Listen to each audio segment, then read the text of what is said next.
Basta Radyo Bumbo. San o ikaw ulihi nga nag-ilis ang sponge nga ginagamit mo sa paghugas sa mga kitchen utensils? Ang kitchen sponge mga kabombo, ang mas mahigko pa sa toilet. In fact, ginpahayag sang microbiologists nga ang mga butang nga ginagamit naton sa pagtilo sa mga dishes, ang pinakahigko nga bagay sa balay. Sa isa ka pagtuon nga na-publish sa journal nga Scientific Reports, ang spongy bacterial colonies ang mas delikado sa aton ikaayong lawas. Bangod sini, ginarekomendar sa mga researchers nga dapat islan ang sponge kada simana. Ang kitchen ang lugar sa aton balay kung sa diin nagasugod ang mga new bacteria. Bangod sa human traffic kag food preparation. Bangod ang sponge ang masami nga warm, mabasa kag matrace ang old food. Ini ang ideal nga breeding ground para sa bacteria. Suno sa pagtuon, maayong idea nga tinluan ang sponge kada tapos gamit. Apang ginasuggest sa mga researchers nga regular nga islan ang kitchen sponge. Ang kitchen ang lugar sa aton balay kung sa diin nagasugod ang mga new bacteria. Bangod sa human traffic kag food preparation. Bangod ang sponge ang masami nga warm, mabasa, kag may trace ang old food. Ini ang ideal nga breeding ground sa para sa bacteria. Suno sa pagtuon, maayong idea nga tinluan ang sponge kada tapos gamit, apang ginasuggest sa mga researchers nga regular nga islan ang kitchen sponge.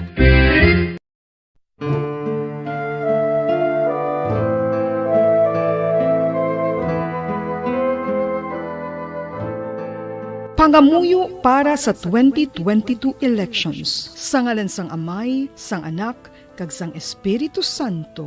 Amen. O Diyos nga amon Amay, sa amon paghandom para sa maabot nga 2022 elections, nagasalig kami sa imo saad nga ipadala mo sa amon ang mga lideres nga nagatuman sang imo mga sugo kag may kinaugali nga nasanto sa imo tagipusoon kag espiritu.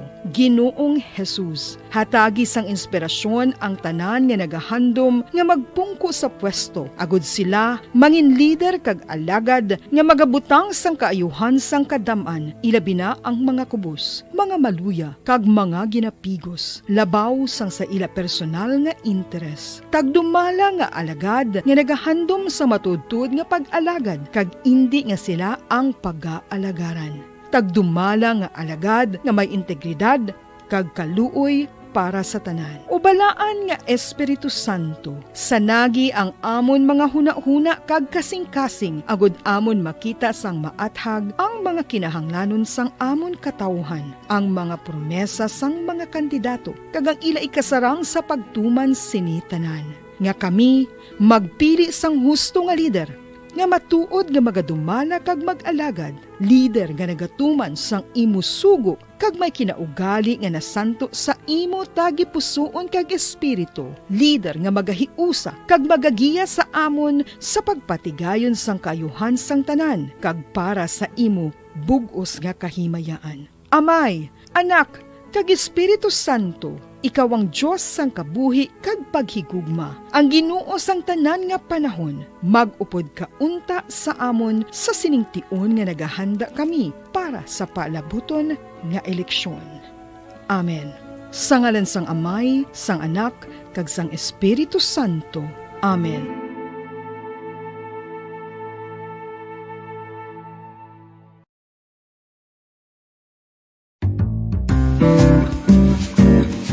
Mga pamaagi para mangin matinlo kag safe ang aton mga pagkaon. Ipabilin nga matinlo ang palibot. Isiparar ang hilaw sa naluto ng mga pagkaon. Lutuon sang maayo ang mga pagkaon nga dapat lutuon. Taguon ang mga pagkaon sa safe nga temperature. Depende sa kinahanglan sang klase sang pagkaon. Maggamit sang safe nga tubig kag raw materials.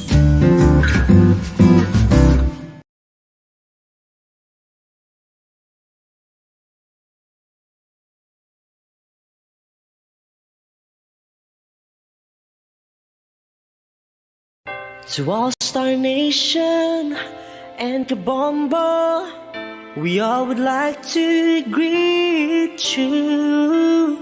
Si Monsignor Felix Pasquin sang Our Lady of Candles Parish, Capitol Heights, sa iya New Year's message. Sa mga kabombo naton, magasulod kita sa bago nga tuig 2022. Way kita makahibalo kung ano ang nagahulat sa aton sa sining tuig 2022. Apang magasulod kita sa sining tuig bag-ong tuig nga may pagsalig. Trust and confidence tungod kay ning aton pagsalig na sandig sa mahal nga Dios. Dios nga wala nagapabaya sa aton. Aton dumdumon permi ang hambal sang aton Ginoong Hesukristo.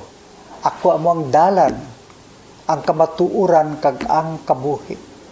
Isandig naton ang aton kabuhi sa mahal nga Dios, sa paggiya sang Espiritu Santo, sa pagbaton kabuhi halin sa mahal nga Dios.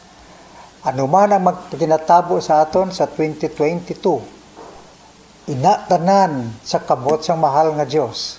Apang sa aton man nga bahin, kita nagatinguha kay nabatian naton kag nabalaan naton ang grasya sang Dios nga ginabugay sa aton.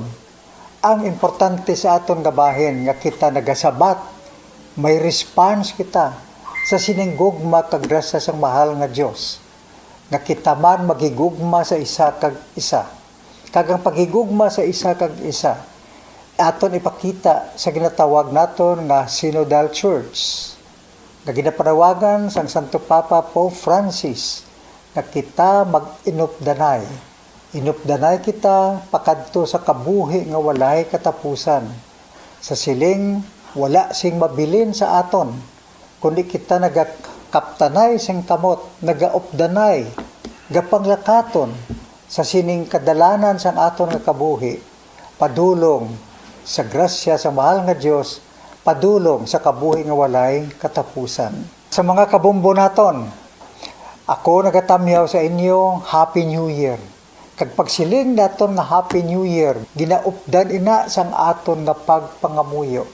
Pagpangamuyo gid, kaptan gid naton ang aton pagpangamuyo kag pagsalig sa mahal nga Dios. Sa pagkamatuod, kung kita nagakabuhi sa grasya sang Dios, may happiness gid kita. Para sa aton tanan, sa inyo tanan, nga kabumbo naton. Happy New Year!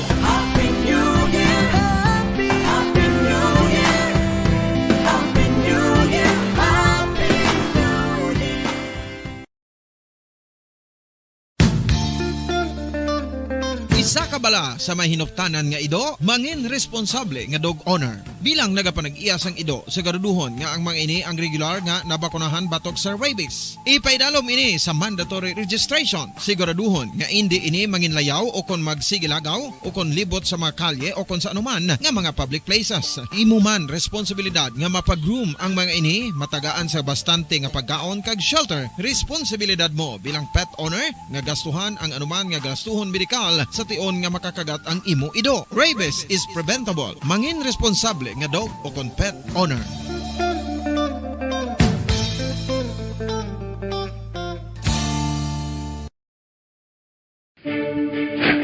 Ano ang direkta nga health effects ang hindi gusto nga paggamit sang fireworks o kon palupok? Una, blast or burns without amputation. Ikaduha, blast or burns with amputation o kung ang pagkautod sa bahin sang lawas nga nalukpan. Ikatatlo, pagkapila sa mga mata nga posible mahulog sa pagkabulag. Ikaapat, tetanus. Ikalima, pagkamatay. Gani, likawan ang paggamit sang palupok ilabi na subong nga holiday season.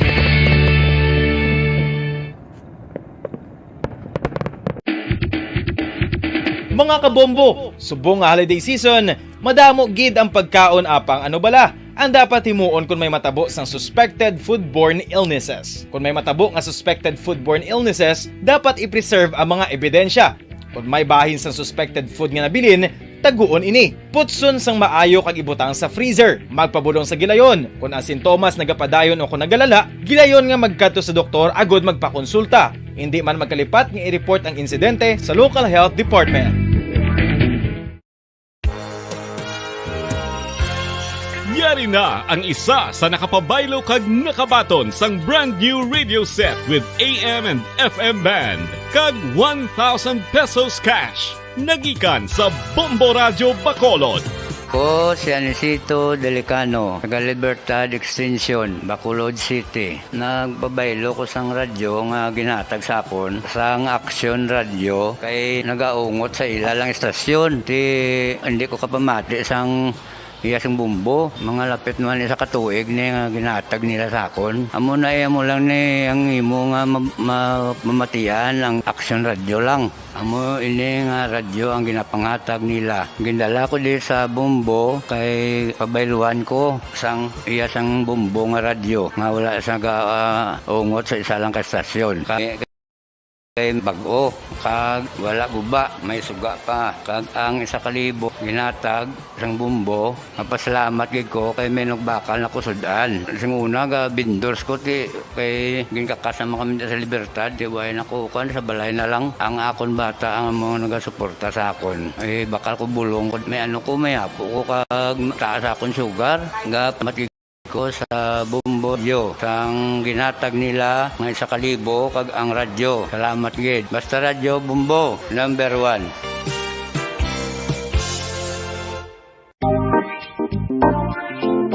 Mga kabombo, nakahibalo-bala ka mo nga halos maghampak na sa 3 million ang natapikan sang COVID-19 sa Pilipinas. Mataas sa gihapon ang active cases sa bugos nga pungsod kag halos 50 mil na ang mga nagtaliwan bangod sa sini nga virus. Hindi magkumpiyansa, depensahi ang kaugalingon kag ang imo mahal sa kabuhi. Magpabakuna na batok sa COVID-19. Pahanumdom nagikan sa Bombo Radyo Bacolod. Basta Radyo Bombo!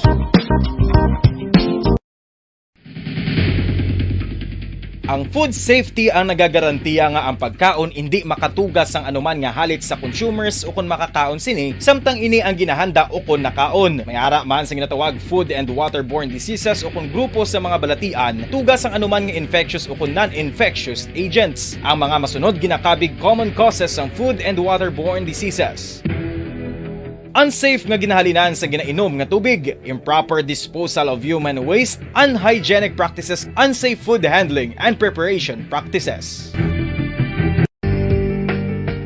Kinahanglan mo bala nga mag-recharge? Hindi mo na kinahanglan nga magsalig pa sa caffeine. Bangod, ang pag-power nap ang makapaboost sang memorya, cognitive skills, creativity, kag energy level. Ang power nap o kon cat nap ang pagtulog sang malipot nga oras kag may tinutuyo nga i-revitalize ang isa ka persona. Masami ini nga nagadugay sang 15 to 20 ka minutos ginahimo kon udto o kon hapon. Santo sa pagtuon, mas mangin alerto ang isa ka persona kon maka-power nap ini. Nagapabuhin man ini sang stress kag nagapa-improve sang cognitive functioning. Isa ini kapamaagi agud nga ma-refresh ang utok sang tawo kon ginakapoy. Bagluwas diri, nagapanubo man ini sa risgo sang heart disease.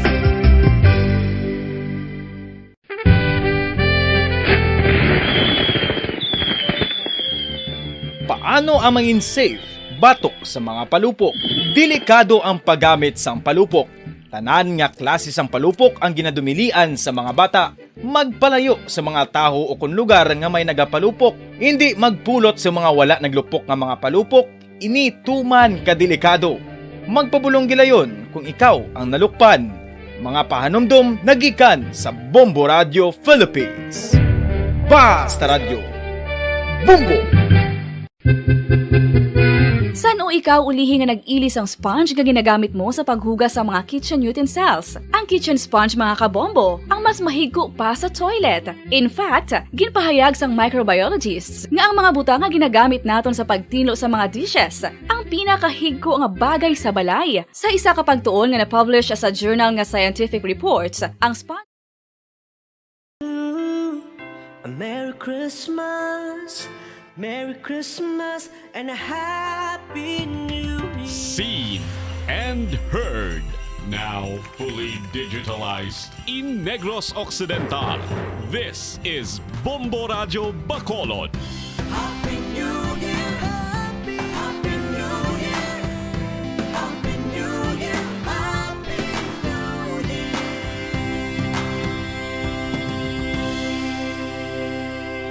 Basta Radio Bombo! Bombo Radio Bacolod. Basta Radio Bombo! Oras ang Bombo Radio Bacolod, Philippine Standard Time, 25 minutos na nakaligat stock na nga alas 5 sa hapon. Welcome mga Pinas, magpalagit siya Platutunan Bombo Report sa afternoon edition ng pang-Huwaybes ng edisyon siya Platutunan petsa 30 sa bulan sa Disyembre. Fiesta Official, holiday, non-working holiday karon sa Bugos sa Pungsod, Pilipinas. Pag-obserbar natin sa ika-125 katuig nga death anniversary sa ato si National Hero Gat Jose Rizal.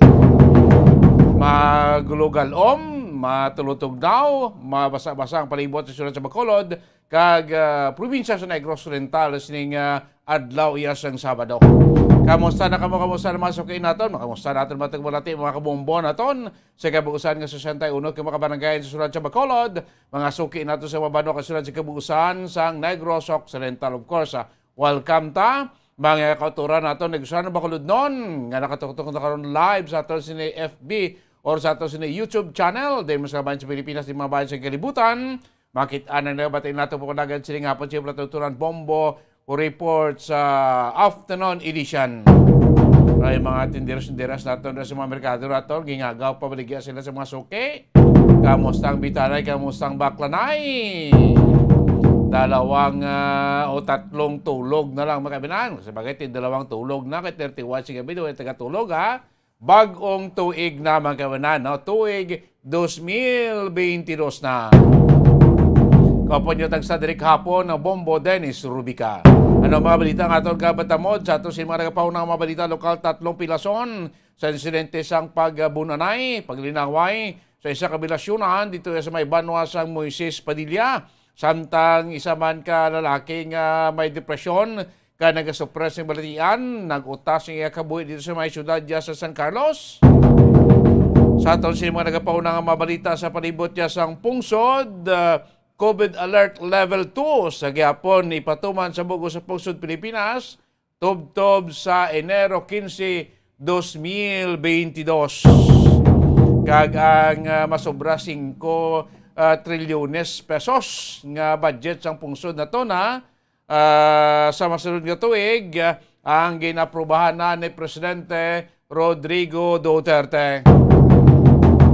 Sa aton sinibalita gikan sa lawas sa mga protestors dito sa Australia nagsunog sa ilas ni daan nga Parliament Building.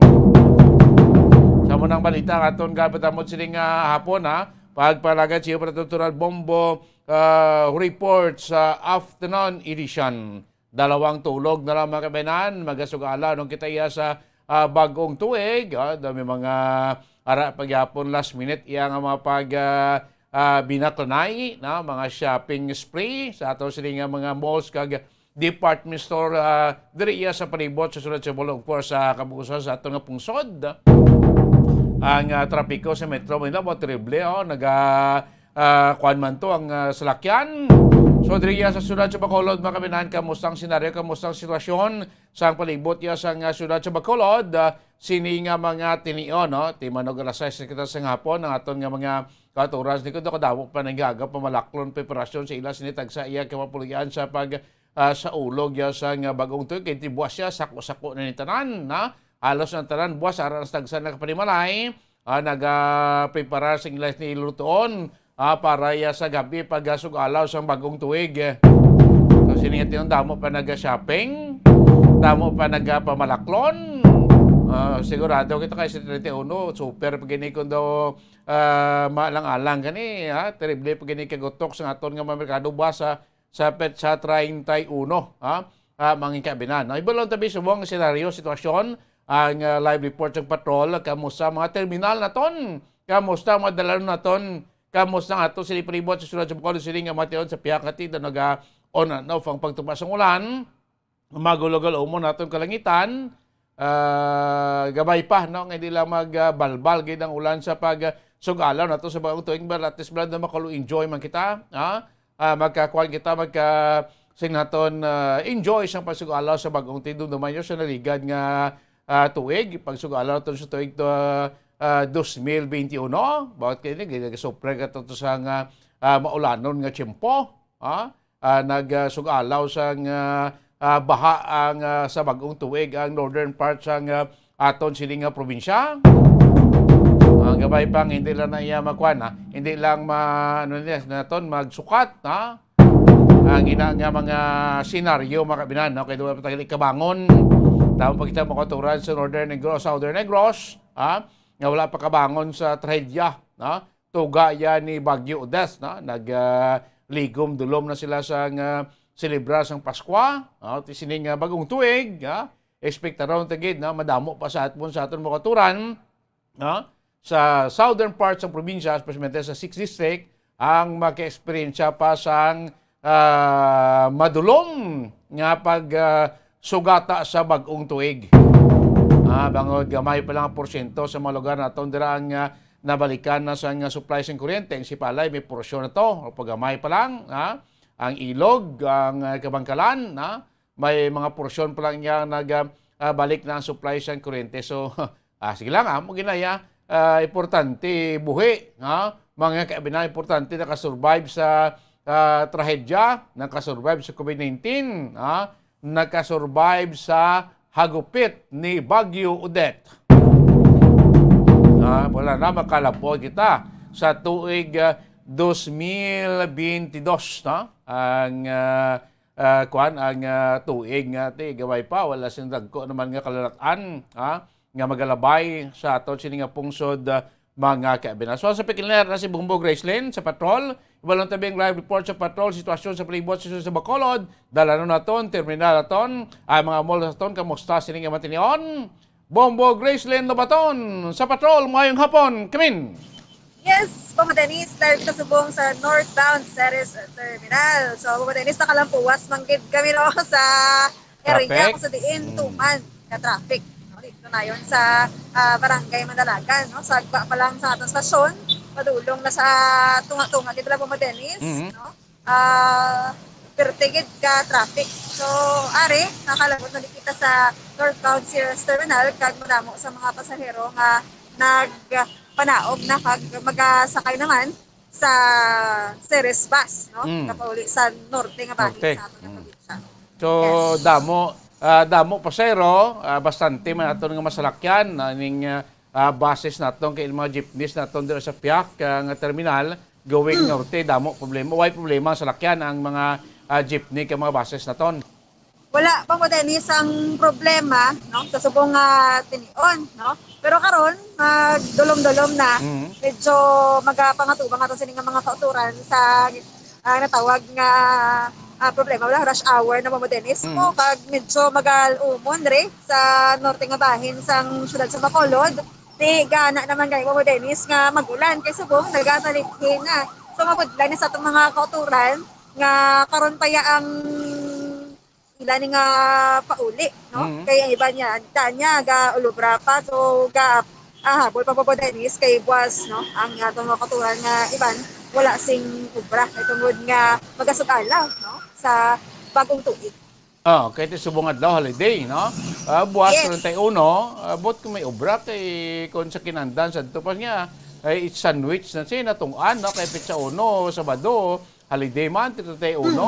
So far doon kapag wasing sa memorandum ang Malacanang kung buwas sa mga public offices naton, half day or whole day gapon. Tapos lado last year, Bumbo, Gracelyn, sa maduduman ko, ang 31 do, nag-half days lang mo, do aga lang pagka after lunch, do wala ni trabaho sa mga public offices naton, Bumbo Gracelyn?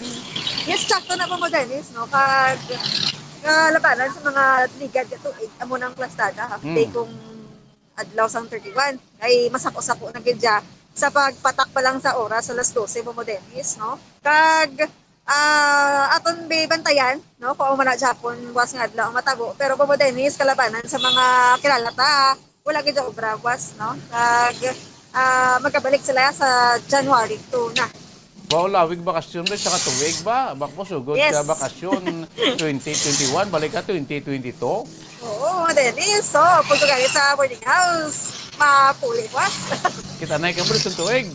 Yes, nasa tuig na kayo makita na, ikaw mabanding naman. So, ang muna sa mga katuran ta, labi na kay Dennis, no, wala diya sa probinsya, magpapauli abi sa Puas, di magabalik man sa January 2, kupon January 3 na. So, mga Dennis, subong mo yun, kadamo sa mga nagkalalabot, no, pag nagatalipin na, nagaulan na. Mga Dennis, sugam na matadamol ang talipin. Okay. Kagina Bumbo Graceland, huli ka man sa May Libertad Public Market, kamusta ang sitwasyon, kamusta ang senaryo sa Libertad Public Market, ang trapiko, ang mga nagabakal, kamusta dito ang sitwasyon kina? Kung Dennis, kung i-compare mo sa normal days, di perting ka sa ako kinaya, no? Wala labot nga basa ang dalan dito, mga gananaw.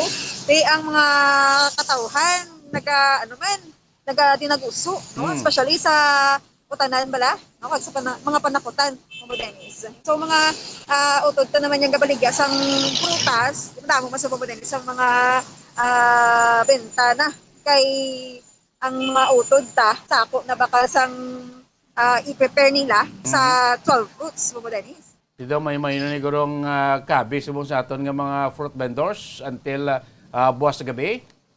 Yes, mga Dennis. Ayaw rin kay Galina. Hindi ko nila nga...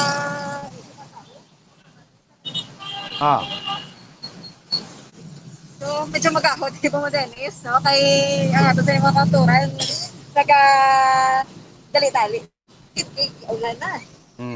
Nag-ulan na siya, kita magabi ang galom sa northern part sa aton siling probinsya, pagwa kasang sudad sa Bacolod.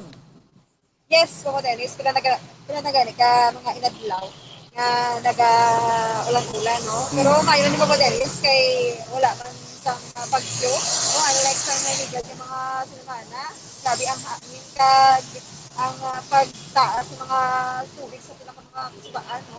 Naka-experience mo kita sa gamay lang ng pagbaha din sa syudad sa Bacolod.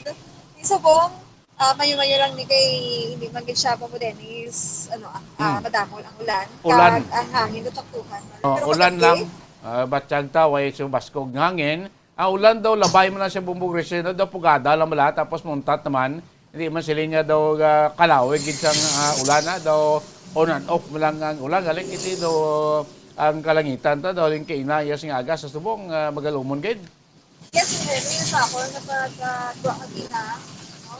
Ang galon hapon ka init, mapila lang ka minuto, magagagot naman sila, no? Sa mga nagpapagaba, dahil na alay, food, ang nilabhan. So, namin tayo papaligis nga mga nilabhan, wala nagigilit na, magsikalaw, marunturugin, ay mato. Sa mga kauturan, ang sako, pag sa gihapon, ang pagpanaog diri sa Northtown Ceres Terminal, kag wala pa problema po diri sa mga Ceres bus, kay masagot ko, no? Ang atong sining pamunuan sang Payacar Transit Incorporated, ang ginamake sure man nung hindi sila magpalapa po Dennis, nga matawag ba lang crowded na gisulod sang Ceres bus. Dapat kung allowed nga number of passengers, 70% siyang capacity, amula na ang pasakyong. So, pakita bastante man na. Damo man na buses, damo man na minibuses, damo man mga jeepneys nga nagabiyay from Bacolod going northern parts ng probinsya and going south and central parts ng Negros Oriental, Bumbo Graceland. Yes, mo Dennis, no, ginapos ang agawin naman, no, wala ka, gasulubong na makabay sila, kay pilaban ka, Dennis, na ang benta nila o kung ang kita nila, kadamay man lang, no? Damay lang ang nila sa mga ginanasati. Subong, kanami, kay makabawi-bawi ato sa mga kauturan labi na ang mga jeepney drivers. Until paniguro buwas, no? Buwas 31, basta sa punapon, may mga harap pa mga travel, nga makauturan na ton in preparation, no? Pagpuli nila sa tagsan na kapapanimalay, din mga porsyon sa probinsya, tapag sug-alaw sa bagong tuig po sa tagsan nila ka mga pamilya. Bakla na isubong sa palupok, Bumbo Graceland, duhan man subong, data naman subong adlaw, no? Yes, po Dennis, so naligad yung mga redlaw, tayo lang to ang nagakalto sa dito pala sa reclamation area. Sabihin, nakahamtang dito ang damo-damo obligaan sa palupok. So, subong gid nga lang nagsugod na gid ang pagdinaguso dito. So, buwas sa uman pagid na magutok-gutok dito mo Dennis kay amo na no ang pagsugalaw naton sa bagong tuig year 2022. So, ang mga guidelines sa gihapon ara lang mo Dennis para nga hindi man magka-problema o kung magka-gutok dito bala kay amo na ang mga Pinoy mo kung diin ko ganito mo Dennis nga manog tabo na or manog Last sugod minute, na dito pa sala-sala. Kabalo ko Pinoy aran nila madula sa aton yang panimuot nga last minute bala kun dito ya galagas mo oras mo dito man magpulok-pulok kag sagad ugtas man ya bumugresilin. Yes, yes, sila pa na kaya may gana mga cake, no? Kabla mamati, ano ka lang, mahamot ka lang sa mga ginahambal, no? Ay balahan pala nga, kung ano daan, ay eksemplano pa, wala pa nag-iho, subong pa, tapos mareklamo, no? Ako pa nang reklamo, mga utod ka nga, dasukin sa adlaw, na perte ka sa ako. Sige lang kay importante matapos lang tuig 2021, nga wala sing mga hindi naman dugangan para madalag kung ang tragedya nga maglabay kung mag-abot rin sa probinsya sa Negros Occidental na Bombo Gresiling kasi natin mautod natin sa southern part way pakabangon gid na way pa sintadulan fully recover sining tragedya ng ila na hamtangan damo pas mautod naton sa southern Negros nga wala pa na-restore, wala pa nabalik ang wala pa nakaayo ang mga nagkalaguba nila ng mga balay, amat-amat pa lang, tagpi-tagpi, trapal pa lang atop, ay iba natin makaturan, meron pa makita makaturan to sa mga evacuation center, pero gamay lang nga porsyon. Pagaling kita ilang dyan Bombo Gresiling kung normal bala, like kung may supply ka na sa kuryente, bisan light material ang balay mo da, kung at least nakasulod sa balay mo pag abot sa bagong tuig, di namang uto daton nga mostly nga nagkalagubaan sa balay, amo pa ning mga himo sa mga light material, Bombo Gresiling.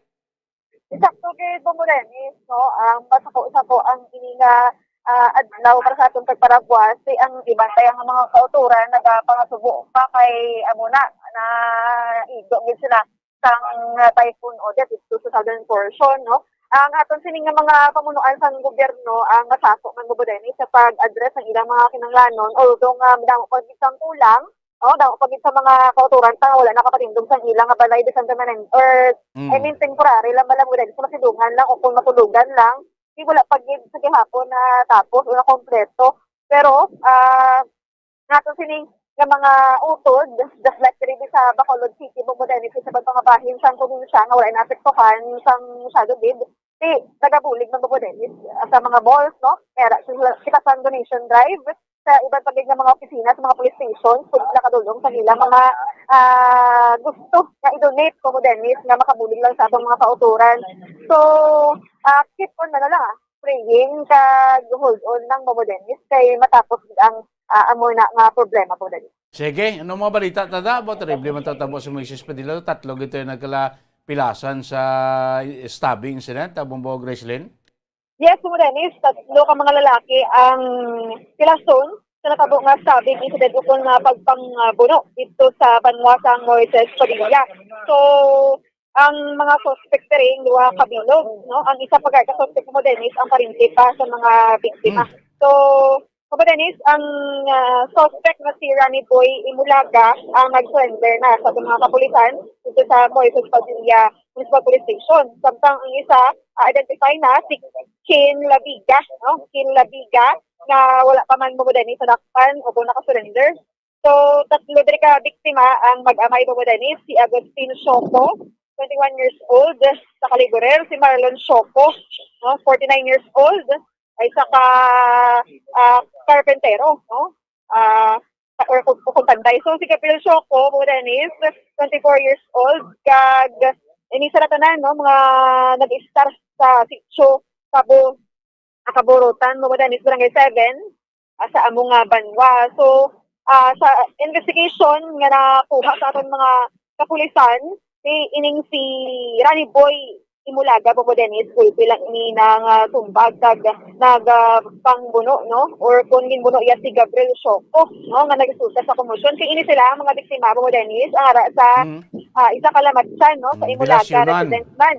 Yes, sa residence man sang ining suspect, Bombo Dennis. Kaya samtang nagahampang sila, siguro, may komosyon na nga daan na nagluntad, no? Amo nang ambay sa atong sining mga kapulisan kag resulta sa pagbuno sa isa ka Shoco, no? Kag ining pagbuno nagresulta man Bombo Dennis sa isa pa sa komosyon while si Kin Labiga ang nagbuno kay Agustin Shoko kag kay Marlon Shoko, no? Kag ang ila sa mga pilas ara sa nagakailaing nga bahis ang ilalawas gidala sila sa Gilayon, Modanis sa Municipal Infirmary sa Moistorilla kag later transfer sila sa Corazon Locsin, Montalipan Memorial Regional Hospital kag subong okay naman mo stable naman ang ila sini nga sitwasyon. So handa man pasaka sang kaso ang tatlo ka mga biktima sa duha ka mga suspetsado mo din sa perpetrated murder ni siya. Mga ganyan kayo di patal nga mga pilasyon ang sa nga tatlog ka mga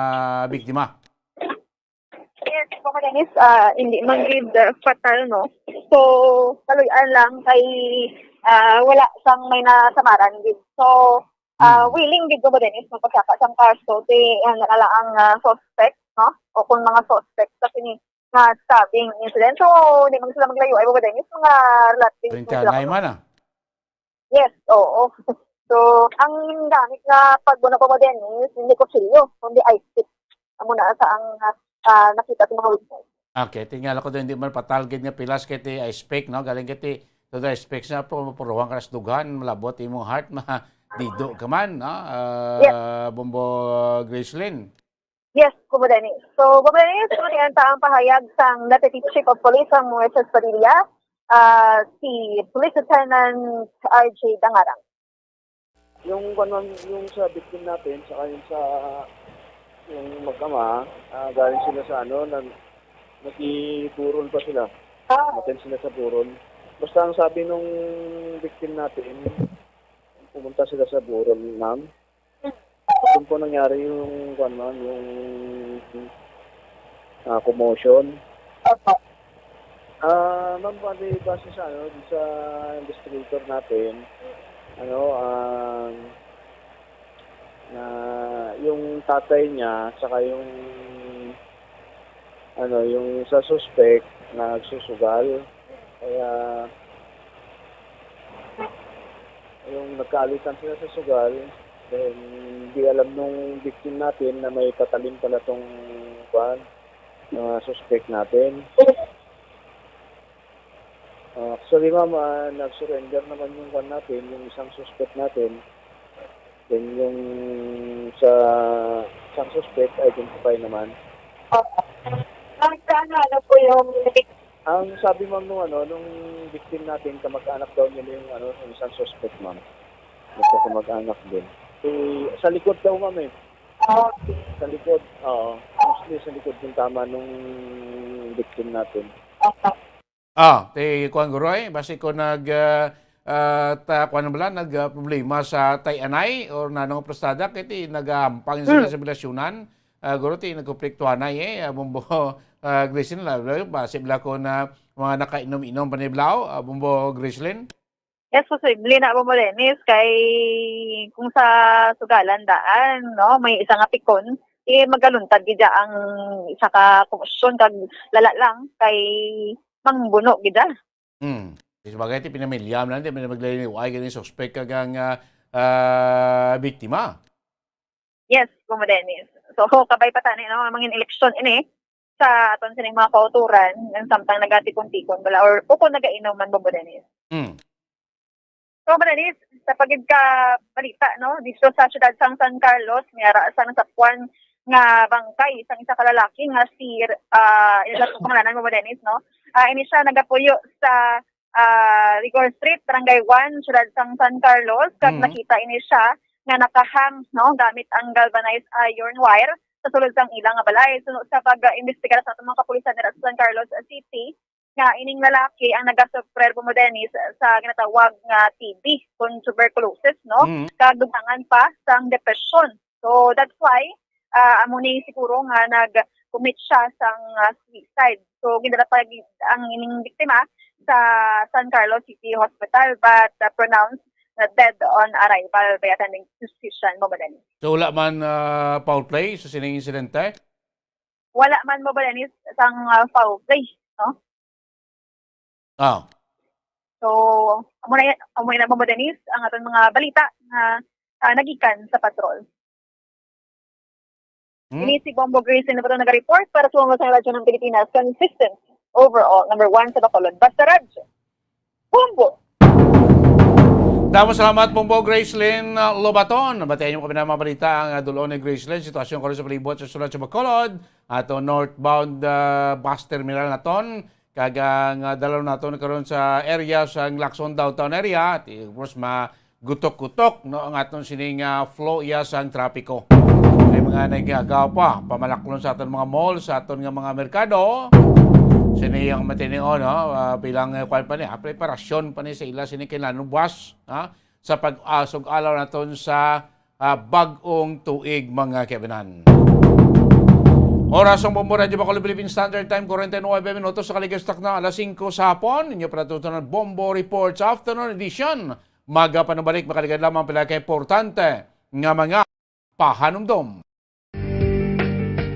Kinahanglan mo bala nga mag-recharge? Hindi mo na kinahanglan nga magsalig pa sa caffeine. Bangod ang pag-power nap ang makapaboost sang memorya, cognitive skills, creativity, kag energy level. Ang power nap o kon cat nap ang pagtulog sang malipot nga oras kag may tinutuyo nga i-revitalize ang isa ka persona. Masami ini nga nagadugay sang 15 to 20 ka minutos ginahimo kun udto o kun hapon. Santo sa pagtuon, mas mangin alerto ang isa ka persona kung maka-power nap ini. Nagapabuhin man ini sang stress kag nagapa-improve sang cognitive functioning. Isa ini kapamaagi agud nga ma-refresh ang utok sang tawo kung ginakapoy. Bagluwas diri, nagapanubo man ini sang risgo sang heart disease.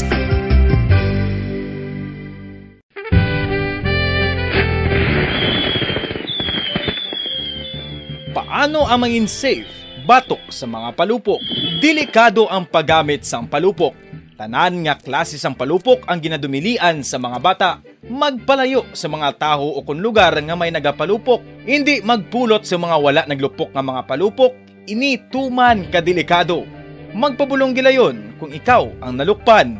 Mga pahanumdom nagikan sa Bombo Radio Philippines. Basta Radio Bombo! San o ikaw ulihi nga nag-ilis ang sponge nga ginagamit mo sa paghugas sa mga kitchen utensils? Ang kitchen sponge mga kabombo, ang mas mahigko pa sa toilet. In fact, ginpahayag sang microbiologists nga ang mga butang nga ginagamit naton sa pagtino sa mga dishes ang pinakahigko nga bagay sa balay. Sa isa ka pagtuon nga na-publish sa journal nga Scientific Reports, ang spongy bacterial colonies ang mas delikado sa aton ikaayong lawas. Bangod sini, ginarekomendar sa mga researchers nga dapat islan ang sponge kada simana. Ang kitchen ang lugar sa aton balay kung sa diin nagasugod ang mga new bacteria. Bangod sa human traffic kag food preparation. Bangod ang sponge ang masami nga warm, mabasa kag matrace ang old food. Ini ang ideal nga breeding ground para sa bacteria. Suno sa pagtuon, maayong idea nga tinluan ang sponge kada tapos gamit. Apang ginasuggest sa mga researchers nga regular nga islan ang kitchen sponge. Ang kitchen ang lugar sa aton balay kung sa diin nagasugod ang mga new bacteria. Bangod sa human traffic kag food preparation. Bangod ang sponge ang masami nga warm, mabasa, kag may trace ang old food. Ini ang ideal nga breeding ground sa para sa bacteria. Suno sa pagtuon, maayo nga idea nga tinluan ang sponge kada tapos gamit. Apang ginasuggest sa mga researchers nga regular nga islan ang kitchen sponge.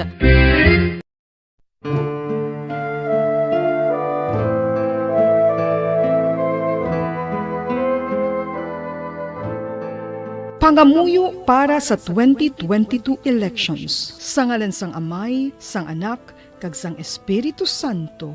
Amen. O Diyos nga amon Amay, sa amon paghandom para sa maabot nga 2022 elections, nagasalig kami sa imo saad nga ipadala mo sa amon ang mga lideres nga nagatuman sang imo mga sugo kag may kinaugali nga nasanto sa imo tagipusoon kag espiritu. Ginoong Jesus, hatagi sang inspirasyon ang tanan nga nagahandom nga magpungko sa pwesto. Agud sila mangin leader kag alagad nga magabutang sang kaayuhan sang kadaman, ilabi na ang mga kubos, mga maluya kag mga ginapigos, labaw sang sa ila personal nga interes. Tagdumala nga alagad nga nagahandom sa matudtod nga pag-alagad kag indi nga sila ang pag-aalagaran. Tagdumala nga alagad nga may integridad kag kaluoy para sa tanan. Ubalaan nga Espiritu Santo, sanagi ang amon mga huna-huna kag kasing-kasing, agud amon makita sang maathag ang mga kinahanglanon sang amon katawhan, ang mga promesa sang mga kandidato, kag ang ila ikasarang sa pagtuman sini tanan. Nga kami magpili sang husto nga lider, nga matuod nga magadumala kag mag-alagad, lider nga nagatuman sang imo sugo kag may kinaugali nga nasanto sa imo tagi pusoon kag espiritu, lider nga magahiusa kag magagiya sa amon sa pagpatigayon sang kayuhan sang tanan kag para sa imo bug-os nga kahimayaan. Amay, Anak, kag Espiritu Santo, ikaw ang Diyos sang kabuhi kag paghigugma. Ang Ginoo sang tanan nga panahon, mag-upod ka unta sa amon sa siningtion nga nagahanda kami para sa palabuton nga eleksyon. Amen. Sa ngalan sang Amay, sang Anak, kag sang Espiritu Santo. Amen.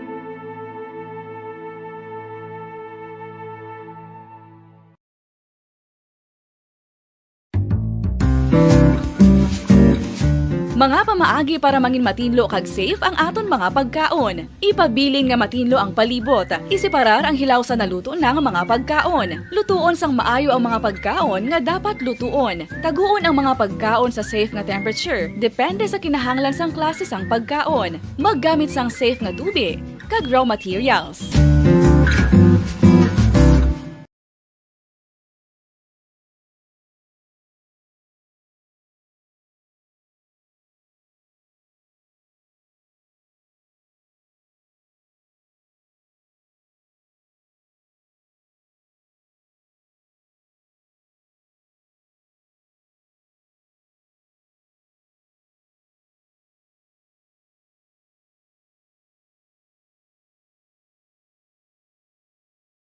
To all Star Nation and Kabombo, we all would like to greet you. Si Monsignor Felix Pasquin sang Our Lady of Candles Parish, Capitol Heights, sa iya New Year's message. Sa mga kabombo naton, magasulod kita sa bago nga tuig, 2022. Huwag kita makahibalo kung ano ang nagahulat sa aton sa sining tuig 2022. Apang magasulod kita sa sining tuig, bagong tuig nga may pagsalig.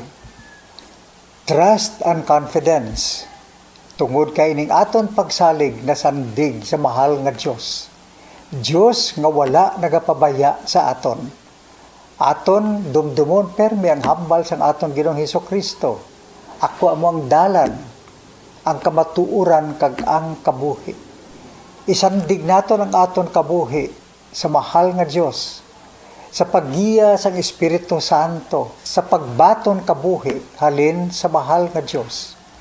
Ano man ang magkinatabo sa aton sa 2022, inatanan sa kabot sang mahal nga Dios. Apang sa aton man nga bahin, kita nagatinguha kay nabatian naton kag nabalaan naton ang grasya sang Dios nga ginabugay sa aton. Ang importante sa aton nga bahin nga kita nagasabat, may response kita sa sininggugma kag grasya sang mahal nga Dios. Nga kita man maghigugma sa isa kag isa. Kag ang paghigugma sa isa kag isa, aton ipakita sa ginatawag naton nga Synodal Church, na ginapanawagan sang Santo Papa Pope Francis na kita mag-inupdanay. Inupdanay kita pakadto sa kabuhi nga walay katapusan. Sa siling wala sing mabilin sa aton, kundi kita nagakaptanay sing kamot, nagaupdanay, gapanglakaton sa sining kadalanan sang aton nga kabuhi, padulong sa grasya sa mahal nga Dios, padulong sa kabuhi nga walay katapusan.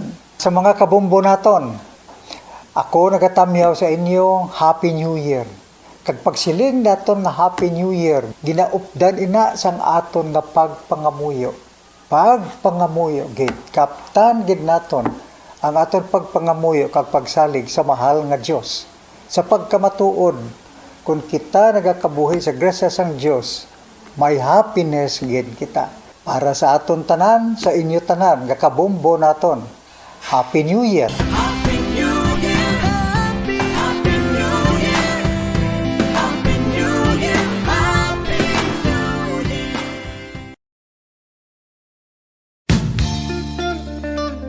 Isa ka bala sa may hinuptanan nga ido, mangin responsable nga dog owner. Bilang nagapanag-iyas ang ido sa garuduhon nga ang mga ini ang regular nga nabakunahan batok sa rabies. Balik din pa pala kay Chipra Tutunal Bombo Report sa afternoon edition. Standby na kamo, News Center. Dito kayo masulod ko labas ka mga nagapauna nga mga balita nasyonal.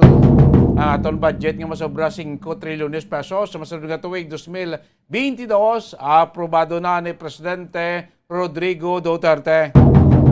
Sa Tambogo sa Pungsod, Pilipinas, magpabilin si Hapon sa COVID-19 Alert Level 2. Tub sa January 15, 2022, mga kabinan.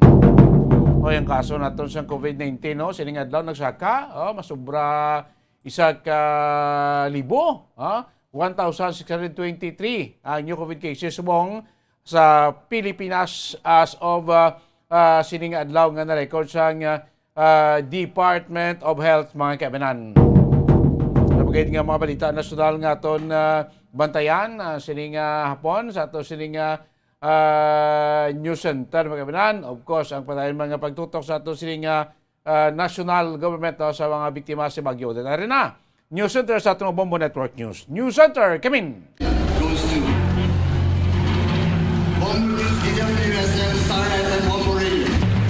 At ngayon, ang inyong tagapagbalita.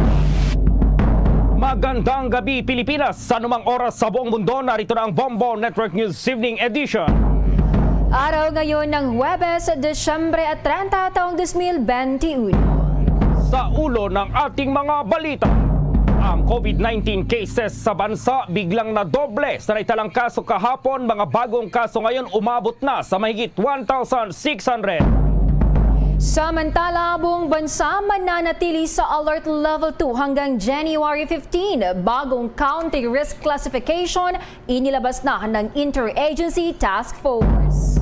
Yung prosekusyon nakatakdang maghain ng mosyon sa naging desisyon ng Makati Court na ibasura ang drug charges laban pa rin sa self-confessed drug lord na si Kerwin Espinosa. Maraming pasahero naman posibleng sa barko o terminal na lang sasalubungin ng bagong taon. Sa Tipog Sports, balita itong si Heidelin Diaz, inaasahang pangungunahan ng binubuong Team Pilipinas sa Asian Games. Ang sexy actress naman na si Yen Santos tampulan muli ng Cansiao matapos mamataan daw sa Boracay kasama ang pamilyang aktor na si Paulo Contis. At live nationwide via satellite mula sa Bombo News Center Makati, kami ang inyong tagapaghatid balita. Ako si Bombo Jane Buno. At ako naman si Bombo Gerald B. Ulep, at ngayon sa detalye ng ating mga balita. The Coronavirus Infectious Disease or COVID-19 Pandemic Update. Halos dumoble po ngayon ang kaso ng Coronavirus Disease 2019 o COVID-19 kumpara sa naitalang kaso kahapon. Sa datos nga po ng Department of Health, mula 889 kahapon na kaso ay naging 1,623 ito ngayong araw. Samantala ay mayroon namang naitalang 256 na gumaling at 133 itong mga pumanaw. Sa kabuang bilang po ng mga naitalang kaso sa bansa, 0.4% o 11,772 itong aktibong kaso. 97.8% naman o mahigit 2 milyon na itong mga gumaling at 1.81% o mahigit 51,000 itong namatay. Ayon sa pinakahuling ulat, 2 laboratorio ang hindi operational noong Disyembre 28 ngayong taon, habang mayroong 3 laboratorio na hindi nakapagsumite ng datos sa COVID-19 Document Repository System o yung tinatawag na CDRS. Base sa datos sa nakarang 14 na araw, ang kontribusyon ng 5 laboratorio na ito ay humigit kumulang 0.1% sa lahat ng samples na naitest. Pinaalalahanan pa rin ng DOH ang lahat na huwag magpakampante sa banta ng COVID-19 bagkus dapat nating ipagpatuloy ang tamang pagsunod sa minimum public health standards at laging magsuot ng face mask na may face shield, mag-physical distancing at maghugas ng kamay. Agad ding magpabakuna upang makakuha ng dagdag na proteksyon laban pa rin sa COVID-19. Samantala, hindi inaalis ng isang doktor ang posibilidad ng pagtaas ngayon ng COVID-19 cases sa bansa ay dahil sa potential transmission na dulot yan ng Omicron variant. Ayon kay Dr. Ron Jean Solante, ang Chief ng Adult Infectious Disease and Tropical Medicine Unit ng San Lazaro Hospital, ang kanyang payag ay dahil na rin sa italang 889 na kaso ng COVID-19 kahapon. Pero hindi naman ito inaalis ang posibilidad na Delta variant ang sanhi ng tumataas na kaso ng COVID-19 dahil highly transmissible din umano ang naturang variant. Kapag mayroon daw bigla ang pagtaas ng kaso ng COVID ay posibleng sinyalis itong lumalaganap na ang Omicron variant ng 2 beses na mas nakakahawa kaysa Delta variant. Kung titignan daw ang karanasan ng 2 bansang mayroong Omicron variant ay tumataas bigla ang kaso ng 24-hour interval. Muling ipinaalala ni Solante na miyembro rin ng Vaccine Expert Panel na kahit ang mga bakunadong individual ay pwede pa ring mahawa ng nakamamatay na virus.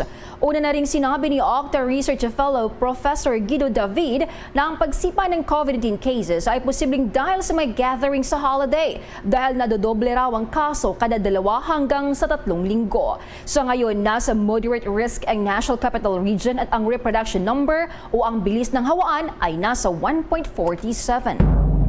Kaugnay nga ng tumataas po na kaso ng COVID-19, ano kaya itong susunod na alert level? Mananatili kaya sa alert level 2 or magtataas ito sa alert level 3? At may-report si Bombo Raymond Tinasa.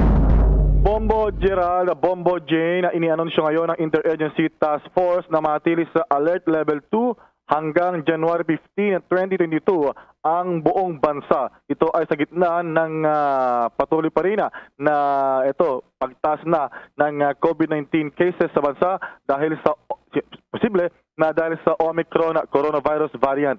Sinabi ni Acting President Spokesman Carlo Nograles na ang naturang alert level 2 nga ang pinaka second lowest na alert level system kung saan ang mga establishmento at mga aktibidad ay pinapayagan ng 50% capacity indoors para sa mga fully vaccinated adults at yung mga 70% capacity naman sa outdoors.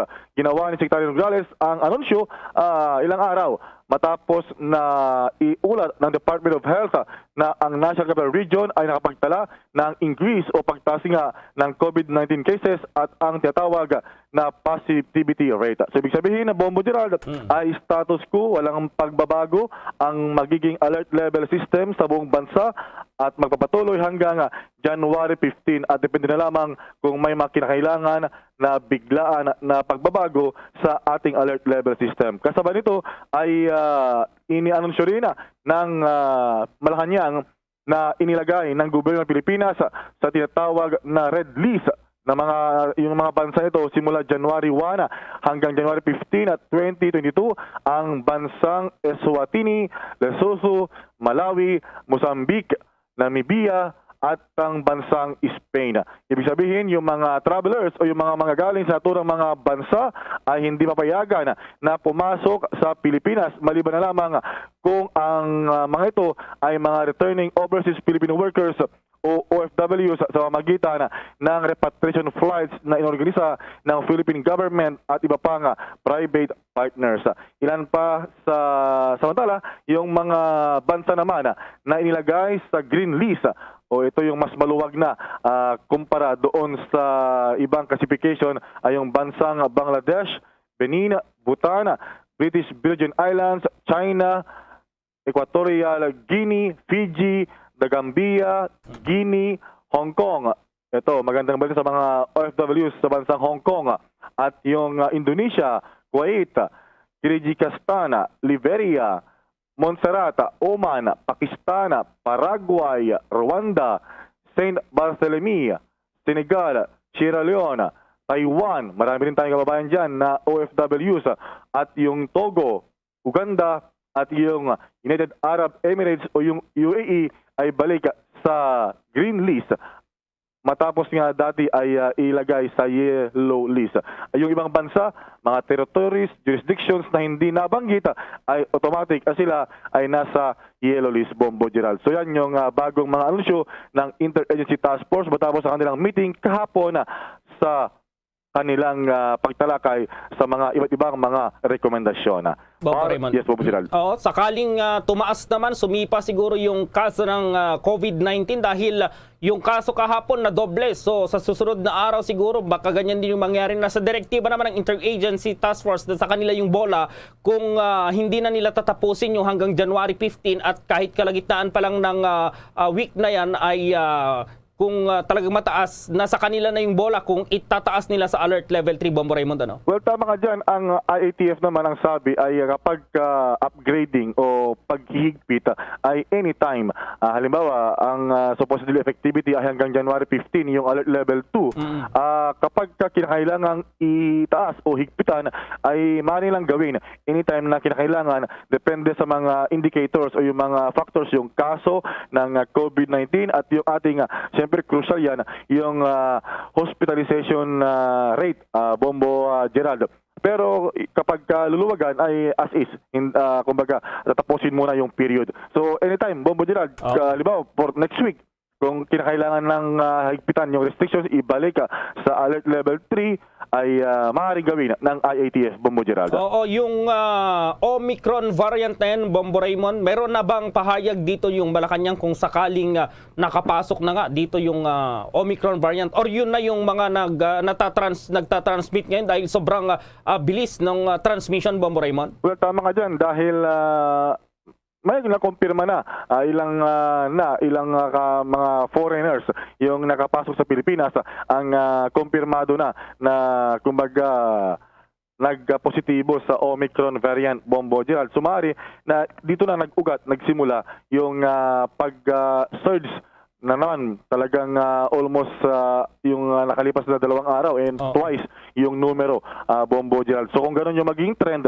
ay talagang hindi malayo-layo na mas maghigpit yung magiging protocols towards next year o sa pagpasok ng bagong taon, Bombo Gerald. So talagang posibleng maapektuhan yung budget na naman ng Pilipinas kung tataas yung kaso ng COVID-19, Bombo Raymond, yung kapipirma lang ni Pangulong Rodrigo Duterte, Bombo Raymond. Well, kanina nga ang Pangulong Duterte ay nagsasabi ng kanyang takot, Bombo Gerald, sa signing ng ating pambansang budget na baka yun nga mangyari na naman yung kinakatakutan na pag-surge at maubos, masaid na naman yung kakalagda lamang niya na pambansang budget for next year pa, yung mahigit 5 trilyong piso, Bombo Gerald. Lastly, si Pangulong Rodrigo Duterte, Bombo Raymond, nasaan ngayon at saan niya sasalubungin itong kanyang bagong taon, Bombo Raymond? Well, sa ngayon ay ang araw ay Huwebes, Bombo Gerald. So posible na umuwi na ng Davao muna ang Pangulo at doon sa salubong ng bagong taon or posible rin na nasa Malacanang for now ay wala pang ibinibigay na schedule o kaya ay location ng Pangulo. Siyempre for security reasons na rin at tingnan na natin baka biglang susulpot ang Pangulo kapag may mga bago siyang anunsyo, Bombo Gerald. Okay, Bombo Raymond. Para sa Bombo Network News, Bombo Raymond Tinazo nagulat para sa pambansang radyo ng Pilipinas, Basta Radyo. Boom! Sa dagdag pa mga balita sa oras na ito, nakapagtala ng Department of Health ng kabuang 26 injuries kaugnay ng paputok mula noong Disyembre 21. Sinabi ng Department of Health na ang 26 injuries ay 86% mas mataas kumpara sa naitala noong nakarang taon na 14 na lamang. Lahat ng kaso ay may mga pinsala dahil sa paputok. Wala namang naiulat na ingestion, ligaw na bala o namatay dahil sa paputok. 7 kaso ang nagkaroon ng blast burn injury na nangangailangan ng amputation. 14 na kaso ang blast burn injury na hindi nangangailangan ng amputation. At 6 na kaso naman ang nagkaroon ng eye injury. Ang mga ipinagbabawal na paputok tulad ng boga, 5-star, piccolo at triangle ang nangunguna sa mga sanhi ng pinsala. Bago ang pagsalubong sa bagong taon, pinaalalahanan ng DOH ang publiko na maghanap ng mas ligtas na paraan sa paggawa ng kasiyahan. Maaari ding piliin ang publiko na lumahok sa mga community fireworks display na sumusunod sa mga minimum na protocol sa kalusugan upang maiwasan ang mga posibleng super spreader na kaganapan para sa COVID-19. Sa iba pang mga balita, tiniyak ng Department of Justice o DOJ na hindi pa rin tapos ang kaso laban sa self-confessed drug dealer na si Kerwin Espinosa.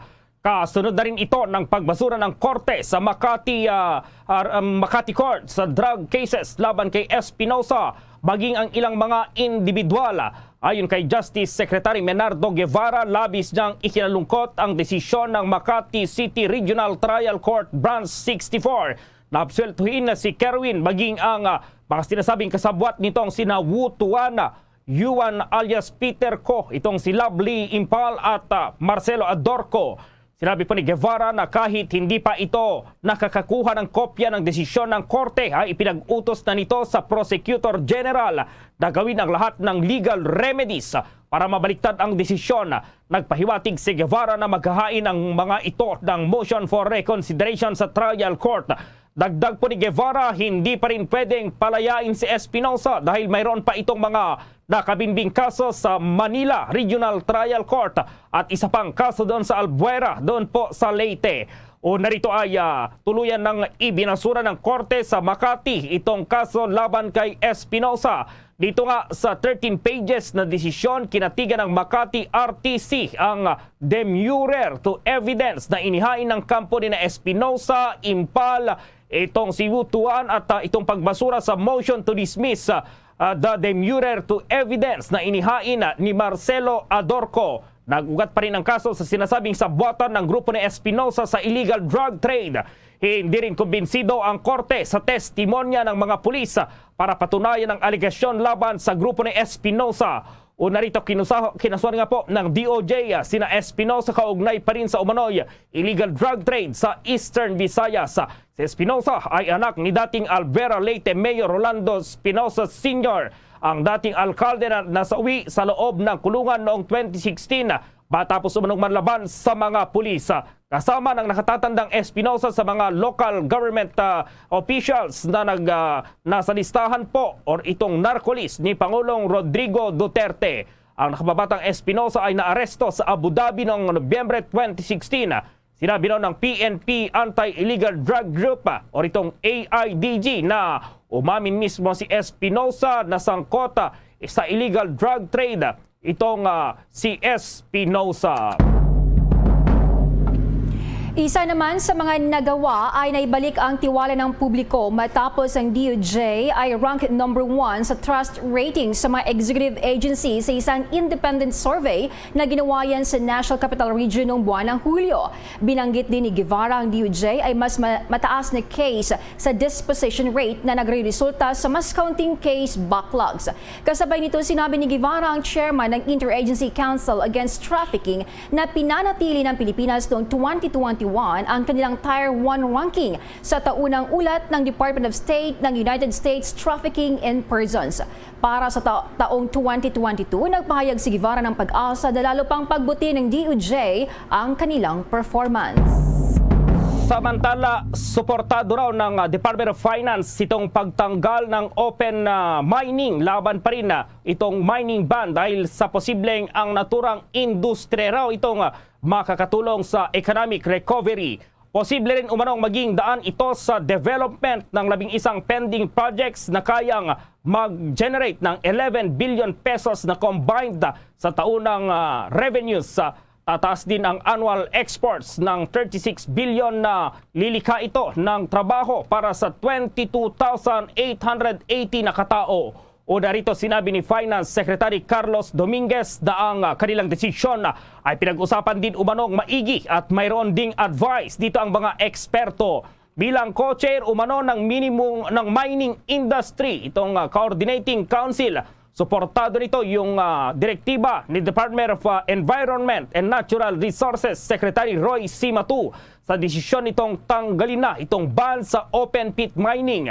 Naniniwala si Dominguez na sa pamamagitan ng pag-revive sa naturang industriya ay lilikha ito ng maraming trabaho at malaking tulong din sa paglago ng ekonomiya ng Pilipinas.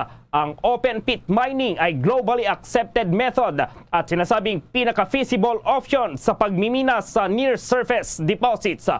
Ayon kay Dominguez, kayang-kaya naman umanong i-regulate ng DENR ang mining operations sa bansa at maiko-konsidera pa rin ang pagprotekta sa kalikasan. Maiiwasan din umano ang mga issues sa mining operation sa pamamagitan ng mahigpit na monitoring at regulasyon.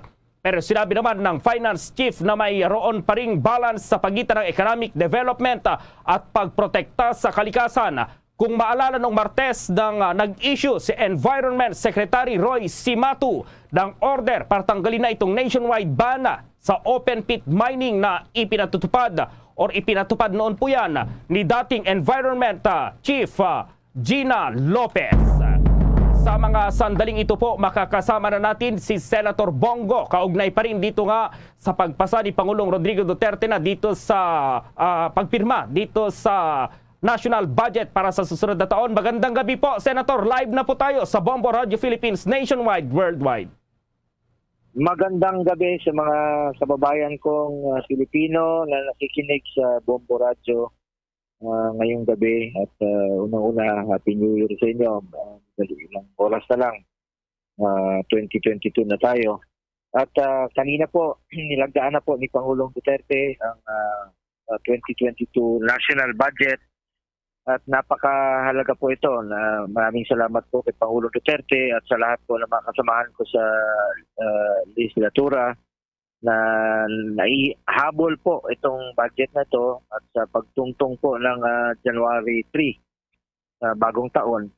Meron na po tayong working budget at bilang chair po ng Senate Committee on Health, we successfully advocated budgetary support para po sa patuloy na implementasyon ng prevention, detection, isolation, treatment at reintegration strategy, emerging hiring ng COVID-19 human resource for health, and hiring and training po ng mga contact tracers at mga pondo po na makakatulong po sa ating COVID response. Napaka-importante po nito dahil gumaganda na po ang takbo ng ating COVID response. Pero nabanggit po kanina ni Pangulong Duterte na nababahala po siya dahil dito sa naiulat na Omicron na variant. Dahil bagamat meron tayong bagong budget, ay kung bagong variant na naman at biglaan na naman itong pag-spike o pagtaas ng kaso, ay delikado naman po tayo. Kaya kailangan po natin ng kooperasyon, koordinasyon at disiplina po ng bawat Pilipino. Hindi po kaya ng gobyerno ito mag-isa, itong trabaho ito. Kailangan po tulungan po tayo, malasakit po tayo sa ating kapwa. Opo, Senator, malaking budget po itong inilaan para sa COVID-19 response ng gobyerno natin. Bilang chairman po ng Senate Committee on Health, paano po matitiyak na walang mapupunta sa corruption dito sa inilaang pondo po, Senator? Sobrang napakalaga po ng budget na ito. Patuloy nating babantayan ito. Kami ako bilang chair po ng Committee on Health, dapat po walang masayang na ni piso sa kaban ng bayan, tiyakin nating magiging kasangkapan ng pondo ng gobyerno upang mapadali ang pagbangon ng ating bansa sa pagpasok ng bagong taon. Kaya hinihimok ko po ang mga kasamahan ko sa gobyerno na gamitin ang tama ang pondong inilaan upang agarang maihatid ang serbisyo at tulong sa nararapat na ating mga kababayan, sa ating mga mamamayan. Not only that, not only sa COVID response dahil ito pang mga biktima po ng Typhoon Odette. That inaasahan natin dahil kulang na talaga yung pondo ng 2021, yung disaster fund, yung calamity fund po ng national government, kulang na po, 2 billion na natitira. Kaya pagdating po ng January, pwede na hong gamitin ni Pangulong Duterte kagad ito para sa mga quick response fund ng mga iba't ibang ahensya, sa mga infrastructure, makatulong po kagad sa mga local government units. Dahil marami pong tinamaan. Isipin mo itong bagyong ito, medyo kalat, Mula Surigao, napuntahan po namin, Tinagat Island, tinamaan po yung Surigao del Norte, umakyat na naman po sa Bohol, umakyat sa Cebu Province, sa Negros Oriental, Negros Occidental, and pati po sa Palawan ay tinamaan na po ng bagyo. Marami pong mga naging biktima. Makakatulong po itong budget natin kagad sa pag-rehabilitate, not only rehabilitate, no, yung mga bahay, tulong po sa mga pabahay, housing materials, sa pondo po sa agrikultura. Naglaan na rin po si Pangulong Duterte aside from 2021, sabi niya, gamitin niyo yung mga pondong natitira, yung mga quick response fund niyo, tulungan yung mga kababayan natin. Para po pagdating rin po ng 2022, gamitin rin kagad. Pero ako naman po bilang legislator, nakabantay po kami sa executive na gamitin po nila yung bawat sentimo po ng pondo ng bayan ay walang masasayang. Hanggang sa huling araw ng termino ni Pangulong Duterte, hanggang June 30 na lang man po siya, ay pinapabantayan po ni Pangulong Duterte na sisiguraduhin po na magamit po sa wasto at lalong-lalo na po dito sa COVID response natin. Opo, ito finally, Senator, baby bill nyo yata ito. Ano pong masasabi nyo na pirmado na rin pala ni Pangulong Duterte itong Department of Migrant Workers? Pakikwento pala itong mga pinagdaanan nito noon doon sa Kongreso, sir? Alam niyo po, nung unang mga panahon, no, na nabanggit po ito ni Pangulong Duterte sa kanyang mga SONA at pangako niya ito sa mga OFWs natin. Isipin niyo po, mahigit sa 10 milyon ng OFWs natin. Kadalasan po wala pa itong departamentong ito, nagmamakaawa, humihingi ng tulong sa Facebook, sa radyo, sa telebisyon, nagmamakaawa, nananawagan, humihingi ng tulong. May dumating po itong pandemya, mahigit 1 milyong overseas Filipinos po, mga migrant workers natin ang umuwi at nawala ng trabaho. Mas lalong kakailanganin po natin itong departamentong ito na mag-aasikaso po at magbibigay importansya sa ating mga migrant workers. Kung tinuturing nga natin sila mga modern day heroes, mga bayani po, alam niyo hindi po nababayaran yung lungkot. Alam niyo napaka-importante po ng mga OFWs natin. Sila po yung nagtatrabaho sa ibang bansa, napapalayo sa pamilya para lang po may padala sa kanilang mga pamilya. Kaya panahon na talaga na ibigyan natin sila ng departamento, mag-aasikaso sa kanila. Hindi na sila magmamakaawa, humingi ng tulong. Ngayon po, nilagdaan na po ni Pangulong Duterte itong Republic Act 11641 o ang batas na magtatatag ng Department of Migrant Workers. Matagal na natin ipinaglaban po ito. I filed my first version of the bill on July 2. It is one of my first bills I filed as a senator. No? Talagang pinaglaban po nito at finally matatapos na lang po ang 18th Congress ngayong 2022 June. No? Finally, meron na tayong departamentong para sa kanila. Nagpapasalamat po ako sa mga kasamahan ko sa Kongreso, sa Lower House at sa Senado, led by Senate President Soto. And of course, ang committee chair nito, si Senator Joel Villanueva at sa mga kasamahan ko na talagang tumulong po. Noong una, kukonti lang kami na may gusto. Dumami na po at nagpapasalamat po ako sa lahat ng sumuporta po. Finally, bigay po natin, regalo po natin ito sa ating mga OFWs na nagsasakripisyo po. Malaking inaambag po nila sa ating bayan. Mga modern day heroes natin para po ito sa inyo, itong Department of Migrant Workers. Okay po, ang aking katandem si Bombo Jane. Senator, may katanungan din Bombo Jane with your questions. Alright, Senator Subli, maayong gabi diha kanimo, Senator. Maayong gabi, Ma'am Jane. Maayong gabi sa mga kaigsunan natong Bisaya na nakikinig din po. Alright.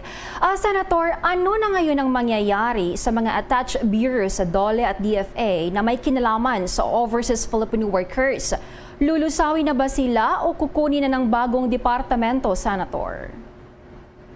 Sa pamamagitan ng Department of Migrant Workers, tapos na po ang panahon na pinagpapasahan nga mga kababayan natin mga OFWs at hindi na nila kailangan mahirapan pa para lang po humingi ng tulong. Kaya i-absorb na po, isang departamento na lang po lalapitan nila para humingi ng tulong, asahang serbisyo mula sa gobyerno. I-absorb na po ng Department of Migrant Workers at ng powers, functions at mandates ng attached agencies or offices ng DOLE na may kinalaman sa OFWs. Katulad ng POEA, All Philippine Overseas Labor Offices, yung mga POLO, International Labor Affairs Bureau, itong ILAB at National Maritime Polytechnic, NMP. Absorbed na rin ang Office of the Undersecretary for Migrant Workers ng DFA, ang Office of the Social Welfare Attaché ng DSWD at ang National Reintegration Center for OFWs NRCO ng OWA. Ang OWA naman ay mananatiling hiwalay na ahensya pero attached na siya sa DOMW for purposes of policy and program coordination only. The OWA shall continue to function in accordance with its charter, including managing the OWA fund po. Okay. At saka, Senator, saan pala kukuha ng pondo ang bagong departamento para sa mga OFWs? Hindi pa yata naisama ito sa 2022 national budget, Senator. Magmumula ang amount needed for the initial implementation ng batas sa current year's appropriation o budget ng agencies or offices na transferred na po dito sa DOMW. After this, ang budget po ng department ay isasama na po sa Annual General Appropriations Act.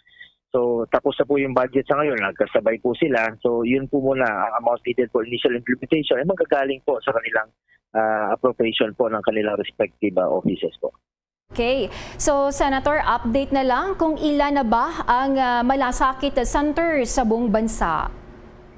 Sa ngayon po, mayroon na tayong 149 malasakit centers nationwide, 83 po sa Luzon, 29 sa Visayas, at 37 sa Mindanao. Ito po malasakit center po ay one-stop shop, nasa loob ng hospital, yung 4 na ahensya ng gobyerno, batas na po ito na isinulong natin noon, pinirmahan ni Pangulong Duterte. Nasa loob na ng hospital, yung 4 na ahensya, PCSO, DSWD, PhilHealth at DOH. Tutulungan yung mga pasyente na hanggang maging zero balance po ang kanilang billing. Para po ito sa mga poor and indigent patients. Kung wala kayong malapitan, lapitan nyo lang po ang malasakit center. Wala pong pinipiling pasyente ito. Para po ito sa Pilipino. Basta Pilipino ka, qualified ka po sa malasakit center. At kung ano pong may tutulong namin, kami po ni Pangulong Duterte ay naririto lang po na handang magserbisyo po sa inyo lahat sa abot po ng aming makakaya. Ako po, inyong Kuya Bongo, nandito lang po. Okay, Senator, maraming salamat sa oras na ibinigay nyo sa Bombo Radio Philippines. Mensahe nyo na lang po siguro sa ating mga kababayan, lalong-lalo na ito nga, palapit na ang bagong taon, Senator. Tayo po ay nakagawian natin na mag-celebrate kasama po ang pamilya, magdasal po tayo. Pero hindi pa po normal ang panahon. Huwag muna tayong masyadong magmamadali. Dahil habang nandiyan po si COVID, delikado pa po. Lalong-lalo na po may mga naiulat na bagong variant tulad po nitong Omicron variant na kita niyo po sa ibang bansa, Estados Unidos, 200,000 po ang cases sa UK, ganoon rin po na mataas, 100,000 mahigit. So wag po nating hayaan na masasayang po yung inumpisahan natin.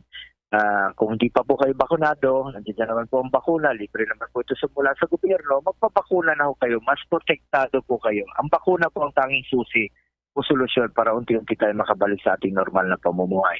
Hindi na po nalalayo yan, pero wag nating sayangin yung naumpisahan natin. Bumababa yung kaso ngayon, tumataas naman dahil holiday season, lumalabas po yung tao. Kaya wag mo nang maging kumpiyansa.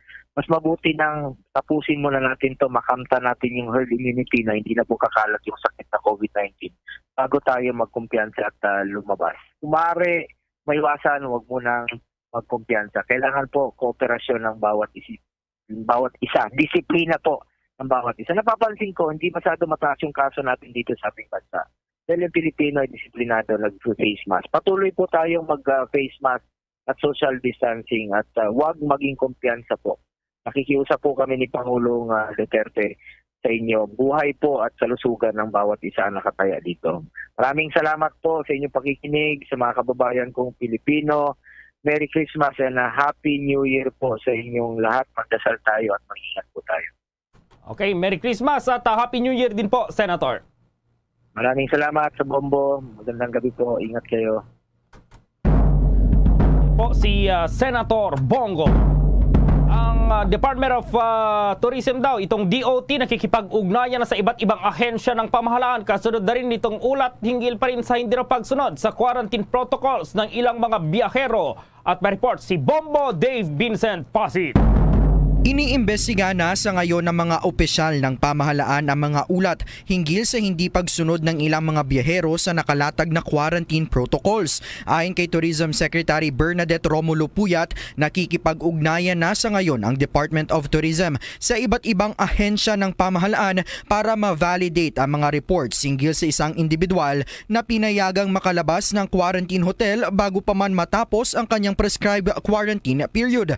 Nabigyan na ng notice to explain ang hotel na kinukwestiyon sa ngayon at pinagsusumite na kanilang sagot sa alegasyon na kanilang kinakaharap sa loob ng 3 araw. Binigyan din ni Puyat na kapag hindi nasusunod ang mga health at safety protocols na itinatakda ng IATF ay maaaring maharap sa criminal at administrative penalties. Kabilang sa mga criminal penalties na maaaring kaharapin ay pagbabayari ng karampatang multa o pagkakakulong, habang ang administrative penalties naman ay suspension o revocation ng accreditation. Depende na rin sa gravity ng offense. Kamakailan lang napaulat na isang prominenteng individual ang nagbayad umano kapalit ng kanyang kalayaan mula sa pagka-quarantine sa isang hotel sa Makati. Umaapela naman ang DOH sa publiko na kaagad isumbong ang mga individual, establishmento o mga local government units na lumalabag sa quarantine protocols. Bombo Davidson Pasit nag-uulat para sa Pambansang Radyo ng Pilipinas. Basta Radio, Bombo! Sa dagdag pa mga balita, mula sa dating 3 ay naging 5 na ang mga lugar na isinailalim sa lockdown dahil sa COVID-19 cases. Sa datos ng Philippine National Police, 5 katao raw ang apektado sa mahigpit na measure. Makikita naman sa data na tanging ang Manila lamang ang nasa ilalim ng granular lockdown sa National Capital Region. O narito sinabi ni Manila Mayor Isko Moreno na ang pinakamataas na active infections ay ang Tondo 1 na mayroong 29, ang San Andres na 12, Pandacan at Sampaloc na mayroong 17 kaso. Maliban sa NCR, ang Cordillera ay may mga lugar din umanong nasa ilalim ng granular lockdown nationwide. Apektado sa naturang lockdown ang 9 na katao sa 4 na lugar. Sa kabuuan, nasa 9 na lugar ang nasa granular lockdown sa buong bansa. Samantala, ilang pasahero ngayon ang nagpalipas na ng gabi sa Parañaque Integrated Terminal Exchange sa ritong PTEX dahil na rin sa mahabang pila sa mga kukuha po ng tiket pauwi sa kanilang mga probinsya. Ilan daw sa mga commuters ay hindi nakapagpahinga ng maayos dahil sa paghihintay na makabili ng tiket. Karamihan naman sa mga travelers sa PTEX ay patungong Bicol Region. May mga pasahero na raw na pauwing Camarines Norte na pumila ng alas 3 ng madaling araw at para makasakay lamang sa bus na biyaheng pa Bicol dakong alas 8 ng umaga.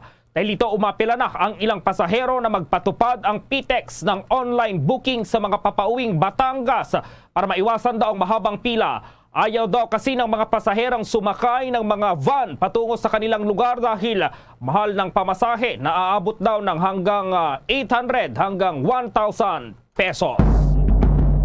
Marami mga pasahero ng barko naman ang posibleng sa terminal na lamang magpalipas o kaya sa karagatan sa pagsalubong sa bagong taon.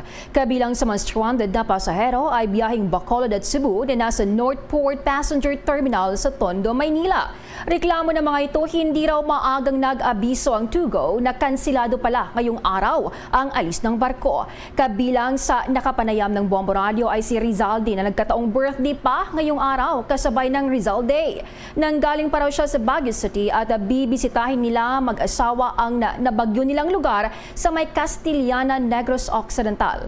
Samantala, maging si Mary Jane na taga-Taguig ay tutungong Moises Padilla sa Negros Occidental ay ganun ang pagkadismaya. Pero anya, wala silang magawa at mag-antay na lang daw pag may biyahe na. Narito ang sunurang tinig ng mga pasahero na sina Mary Jane at Rizalde. Hindi maghintay na lang ng kasi sabi nga nila stranded, bukas pa daw ng umaga darating yung barko. Hindi maghintay na lang kami dito. Hindi na lang ako babalik dun sa Bacolod doon sa bus na Bacolod lang din. Sa Bacolod pero sa Moises Padilla pa ako umuwi. Ewan ko kung saan ako maabutan ng Ewan ko kung may kasama akong 30 kasi ito lang schedule ko 30 eh. Ewan ko kung may schedule pa na iba. Hindi ko nga alam. Kasi wala namang text sa akin. Alangan naman na paano pa ako kasi nakabook na yung ticket ko sa Genesis. Hindi ko naman sa akin, sayang naman yung pera. Saan ka pa galing at saan ka papunta sana? Bagyo, papuntang Bacolod.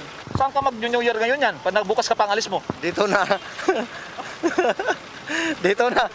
Dito na sa terminal. Marami doon sa loob, dami ng stranded doon. Yung iba nang doon pa, ang iba daw kaapon pa yan.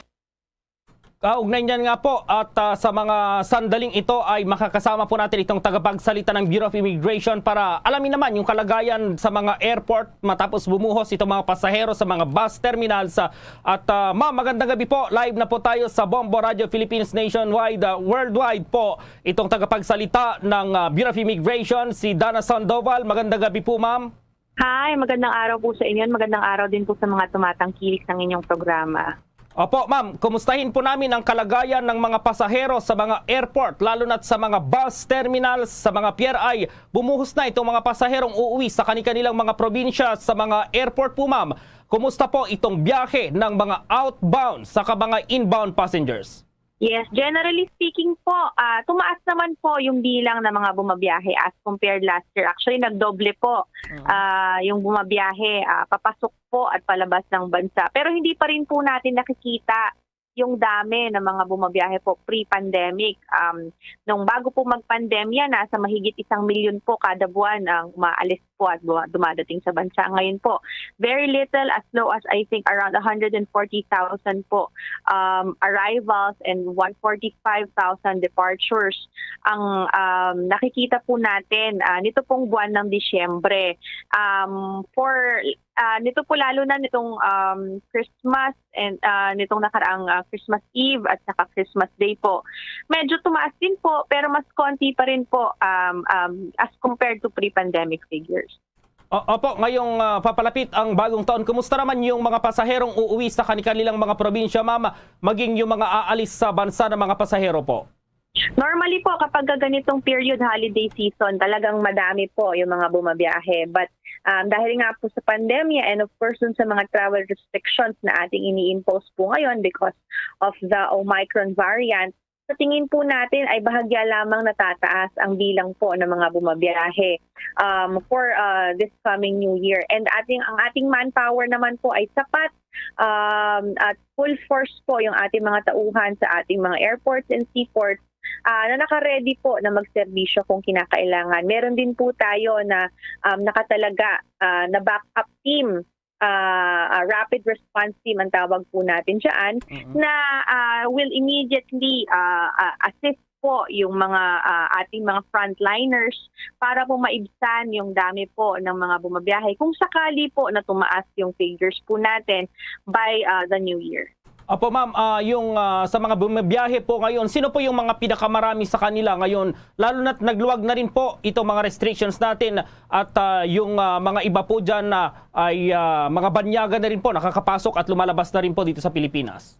Palabas po ng bansa talagang mga Filipinos po yung pinakamarami. Kasunod po niyan mga Americans, Indians, Chinese, and Japanese. Papasok naman po ng bansa, Filipinos pa rin po, karamihan po dyan yung mga OFWs, yung mga kababayan po natin at yung mga balikbayan na umuuwi po for the holiday season para dito po nila i-spend yung kanilang mga vacation. Ang susunod po dun sa mga Filipinos, Americans, Canadians, and Japanese. Usually po talaga pagka holiday season, ito pong mga nationalities na ito ang mas madami because dito po yung mga kababayan natin, marami po sa mga kababayan natin ang nag-migrate dito po sa mga bansang ito. So ngayon pong holiday season, they are traveling here to the Philippines to spend time with their families po dito sa Pilipinas.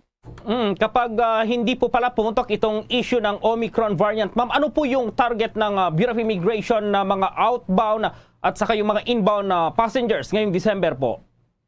If it weren't actually for the entire pandemic po, siguro nasa more than 1 million for the entire month yung ina-expect natin. Mga 1.7 yung figures natin for 2019.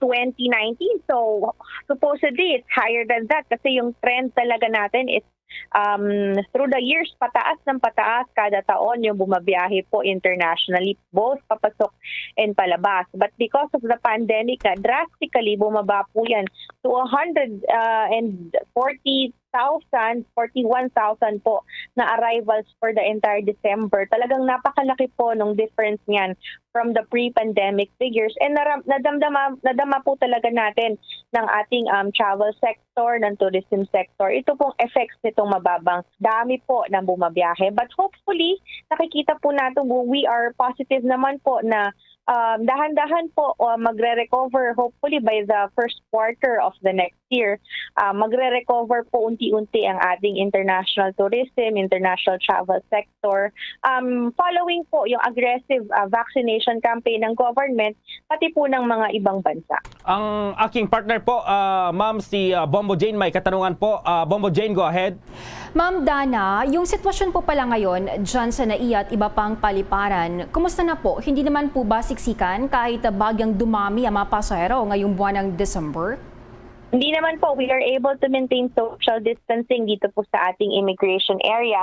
Bago po kasi sila maproseso ng immigration, dumadaan po sila sa one-stop shop, pagbaba po nila ng eroplano. It's the Bureau of Quarantine po and Coast Guard who assesses po yung kanilang mga health requirements, yung mga quarantine requirements po nila.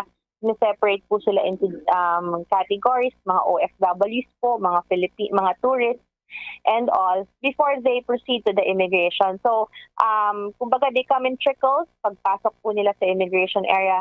And meron din po tayo mga designated marshals and markers po doon sa area para masigurado po natin na hindi po sila magsisiksikan at wala pong dikit-dikit na mga tao po doon sa area at ma-maintain po natin yung social distancing.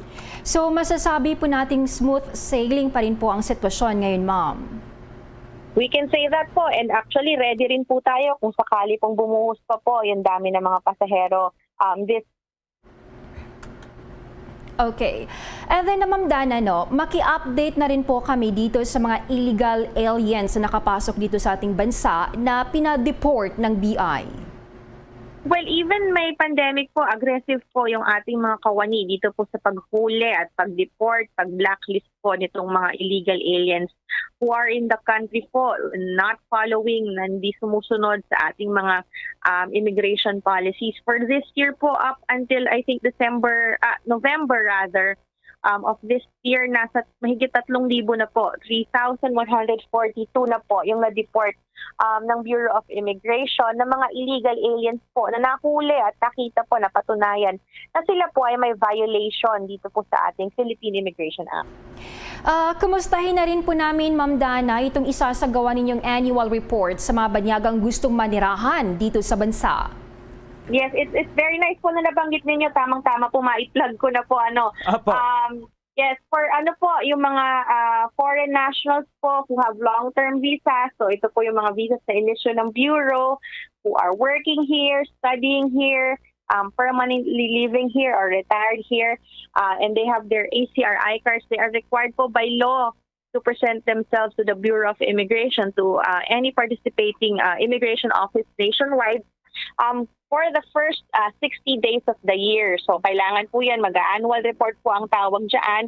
Magpapakita po kayo sa Bureau of Immigration and you will report that you are still here in the country and you will update po kung ano po yung mga kailangan documentation na kailangan yung ipakita. So kailangan po pre-register sa website po natin. Pagpunta niyo po sa www.immigration.gov.ph, may button po sa left side sa baba na nakalagay po doon yung online appointment system. Doon po magsiset po sila ng appointment for their annual report bago po sila magpunta sa any immigration office para po mag-annual report nila. Okay po ma'am, paalala nyo na lamang po siguro dito sa ating mga kababayang bibiyahe pa sa ngayon at sa mga foreign nationals naman na kailangang dumaan po sa opisina ng Bureau of Immigration, ma'am.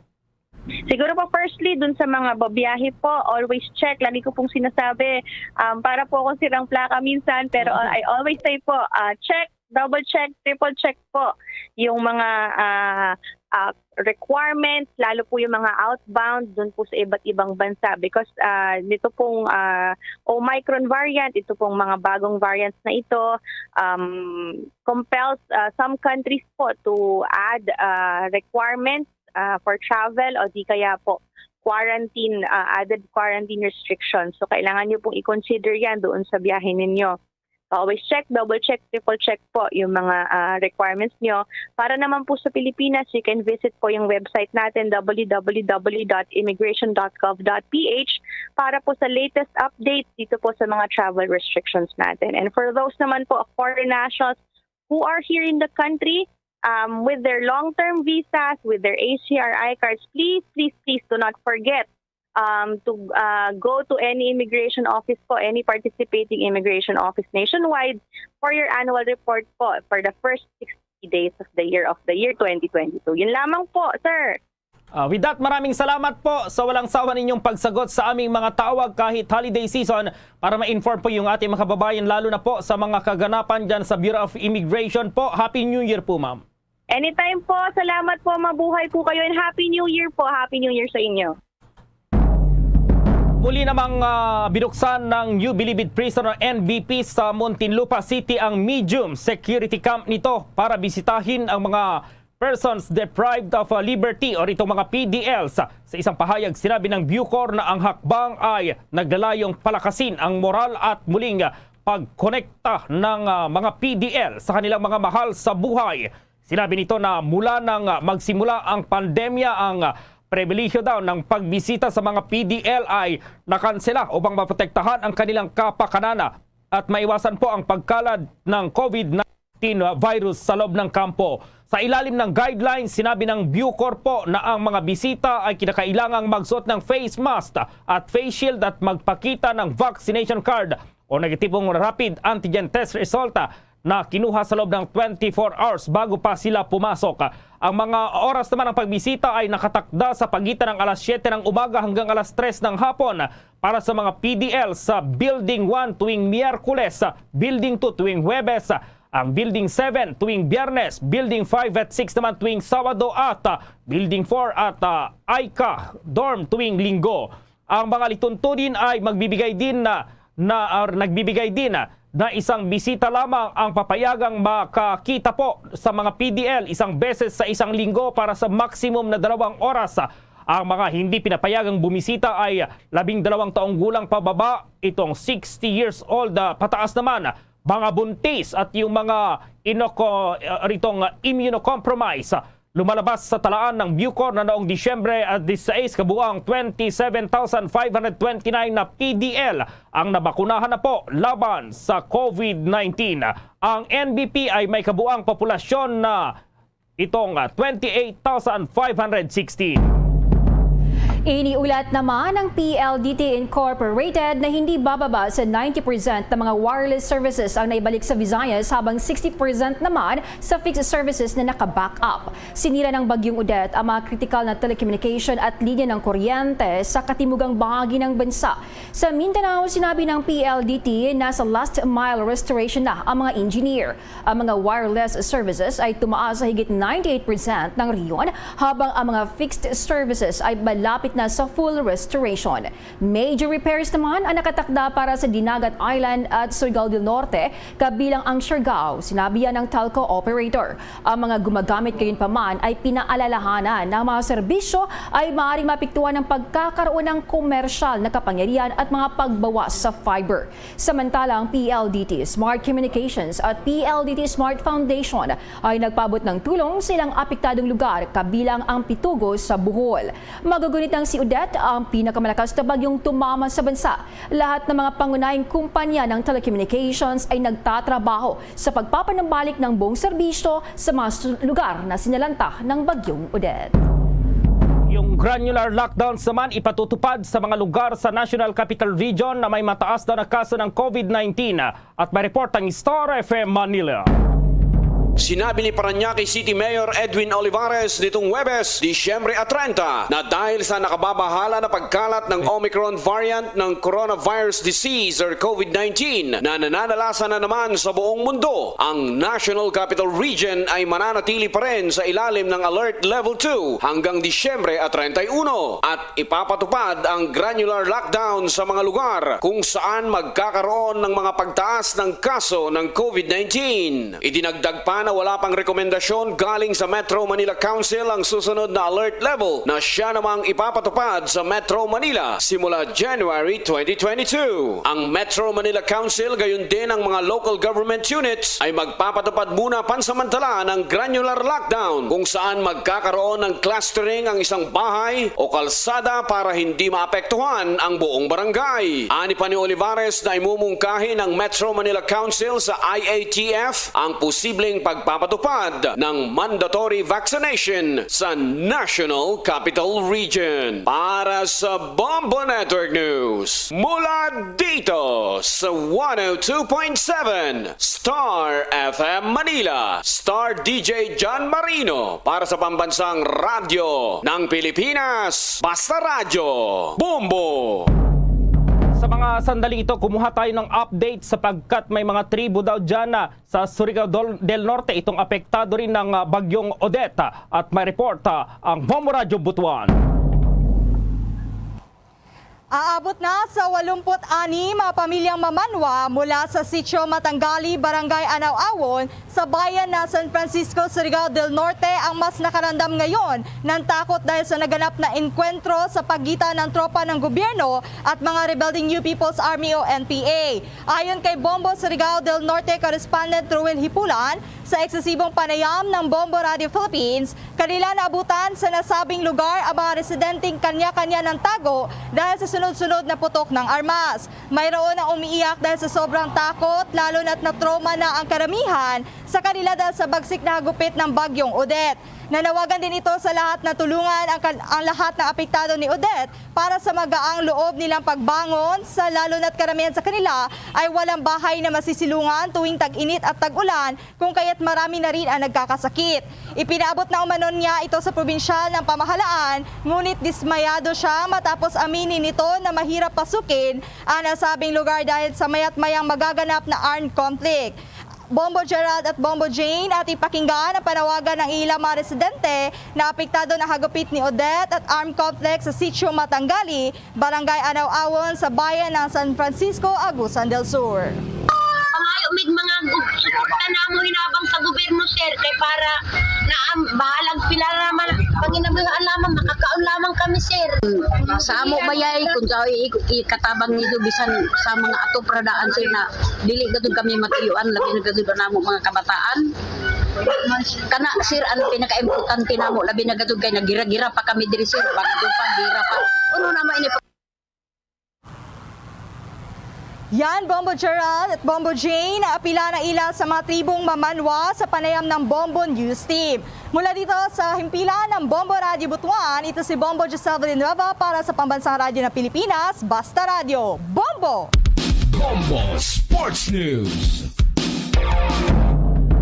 Itong si Heidelin Diaz, yung gold medalist po yan ng Olympics. Inaasahang pangunahan daw itong binubuong team ng Pilipinas dito sa Asian Games. At na-report ang Star FM Bacolod. Magkakaroon na ng porma ang pambansang delegasyon na isasabak ng Pilipinas sa 19th Asian Games na idarao sa Hangzhou, China sa Setyembre 10 hanggang 25. Ito ay dahil nagtakda ang Hangzhou Asian Games Organizing Committee ng deadline sa pagsusumite ng entry by number bukas Disyembre 31. Inaasahan mangunguna sa listahan si Tokyo Olympics gold medalist Heidelin Diaz. Nasa radar din sina silver medalist Nesty Peticio at bronze winners Yumir Felix Marcial at Carlo Paalam na nakahirit ng kanilang medalya sa Tokyo Olympics. Pasok na pasok din si Paul Volter Ernest John Obiena na kasalukuyang nasa kontrobersya sa liderato ng Philippine Athletics Track and Field Association o PATAFA. Hataw din si Tokyo Olympics veteran at world champion Carlos Edriel Yulo na galing sa pagsungkit ng isang ginto at isang pilak na medalya sa 2021 Artistic Gymnastics World Championships sa Kitakyushu, Japan noong Oktubre. Target ng Team Philippines na malampasan ang 4 na gintong nakuha ng Pilipinas noong 2018 Asian Games sa Jakarta, Indonesia. At yan ang balita mula dito sa 95.9 Star FM Bacolod para sa Bombo Network News. Star DJ Asher, nag-uulat para sa Pambansang Radyo ng Pilipinas. Basta Radyo, Bombo! Bombo Entertainment News. Bombo Entertainment News. Ang sexy actress na si Yen Santos naman, tampulan muli ngayon ng Canchao matapos mamataan daw sa Boracay kasama ang pamilyadong aktor na si Paulo Contis. May chika na si Bombones kay Biab Mercado. Tulad ng nagdaang Pasko, kanya-kanyang bahagi muli ang ilang local celebrity ng kanilang mga ganap sa nalalapit na bagong taon. Isa rito si April Rose o mas kilala bilang si Charlie Dizon na sa pambihirang pagkakataon ay nag-post ng kanyang bikini photo habang nasa El Nido, Palawan. Ngunit sina Yen Santos at Paolo Contis ay ang mga netizen ang nagsapubliko ng kanilang larawan na umano'y sa Boracay sasalubungin ang 2022. Sa mga kumalat na picture, nasa airport ang dalawa na bagamat kapwa nakasuot ng face mask ay halata pa rin daw na sina Yen at Paolo ito. Kung maalala, naging kontrobersyal ang 29-year-old sexy actress at ang 37-year-old actor sa kanilang Baguio getaway as a friend, pero nagkasama na raw pala muna sa Manawag Church sa Pangasinan na nasundan pa umano sa mall sa Makati kung saan magkaakbay ang mga ito. Si Lily Yen o mas kilala bilang si Yen ang itinuturong dahilan umano na paghihiwalay ni Contis sa aktresa si LJ Reyes sa kabila ng pagkakaroon na ng anak at sweet pa noon sa social media. Sa panig ni LJ, sa Diyos lang daw siya in love sa ngayon at abala sa kanyang online business niya habang tumutulong din sa coffee shop ng kanyang ina sa New York. Yan ang latest chika, ito si Bonbon Nes, Kayabyab Mercado nag-uulat para sa Pambansang Radyo ng Pilipinas, Basta Radio, Bombo! Amin po kayong inaanyayahan sa isang panalangin para sa apela ng tulong sa ating mga kababayan na nasalanta ng bagyong Odetta. Narito po ang prayer of thanksgiving of generosity of heart.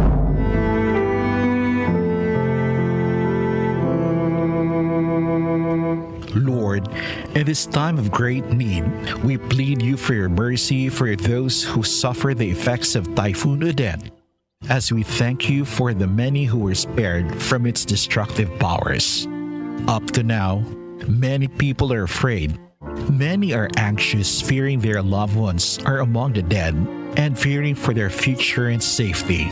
Those who are injured and ill cry for relief. Those who have lost their homes and their livelihood cry out in anguish. Comfort them and give them hope. Console their hearts and ease their pain. Lord, may we who are granted your shield and protection be given a pure heart to help them to know what to do and to have the compassion, fortitude, and creativity to do it. Move us to respond now to the urgent needs that cannot wait. Steady us to be there in the future as the victims of this disaster try to rebuild their lives. Give us the grace of generosity in our prayers and our contributions. We are all brothers and sisters. We are the work of your hands. Receive the dead into your love.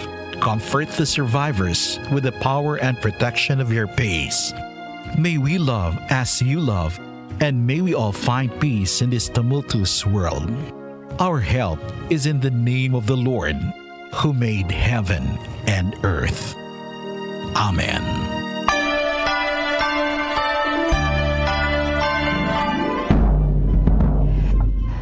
Mga kabombo, mga ka-Star Nation, sa ating New Year's countdown, 1 day, 4 hours, at 59 minutes, sasalubungin na natin ang bagong taon. At live nationwide via satellite mula sa Bombo News Center Makati, kami ang inyong mga kasamang naghatid ng mga balita. Ako si Bombo Jane Buna. At ako naman si Bombo Gerald B. Ulet para sa Pambansang Radyo ng Pilipinas, Basta Radio, Bombo! At sumainyo ang kalipunan ng maiinit at pangunahing mga balita sa Bombo Network News. Hatid sa inyo ng Pambansang Radyo ng Pilipinas, Bombo Radio Philippines. Basta Radio Bombo!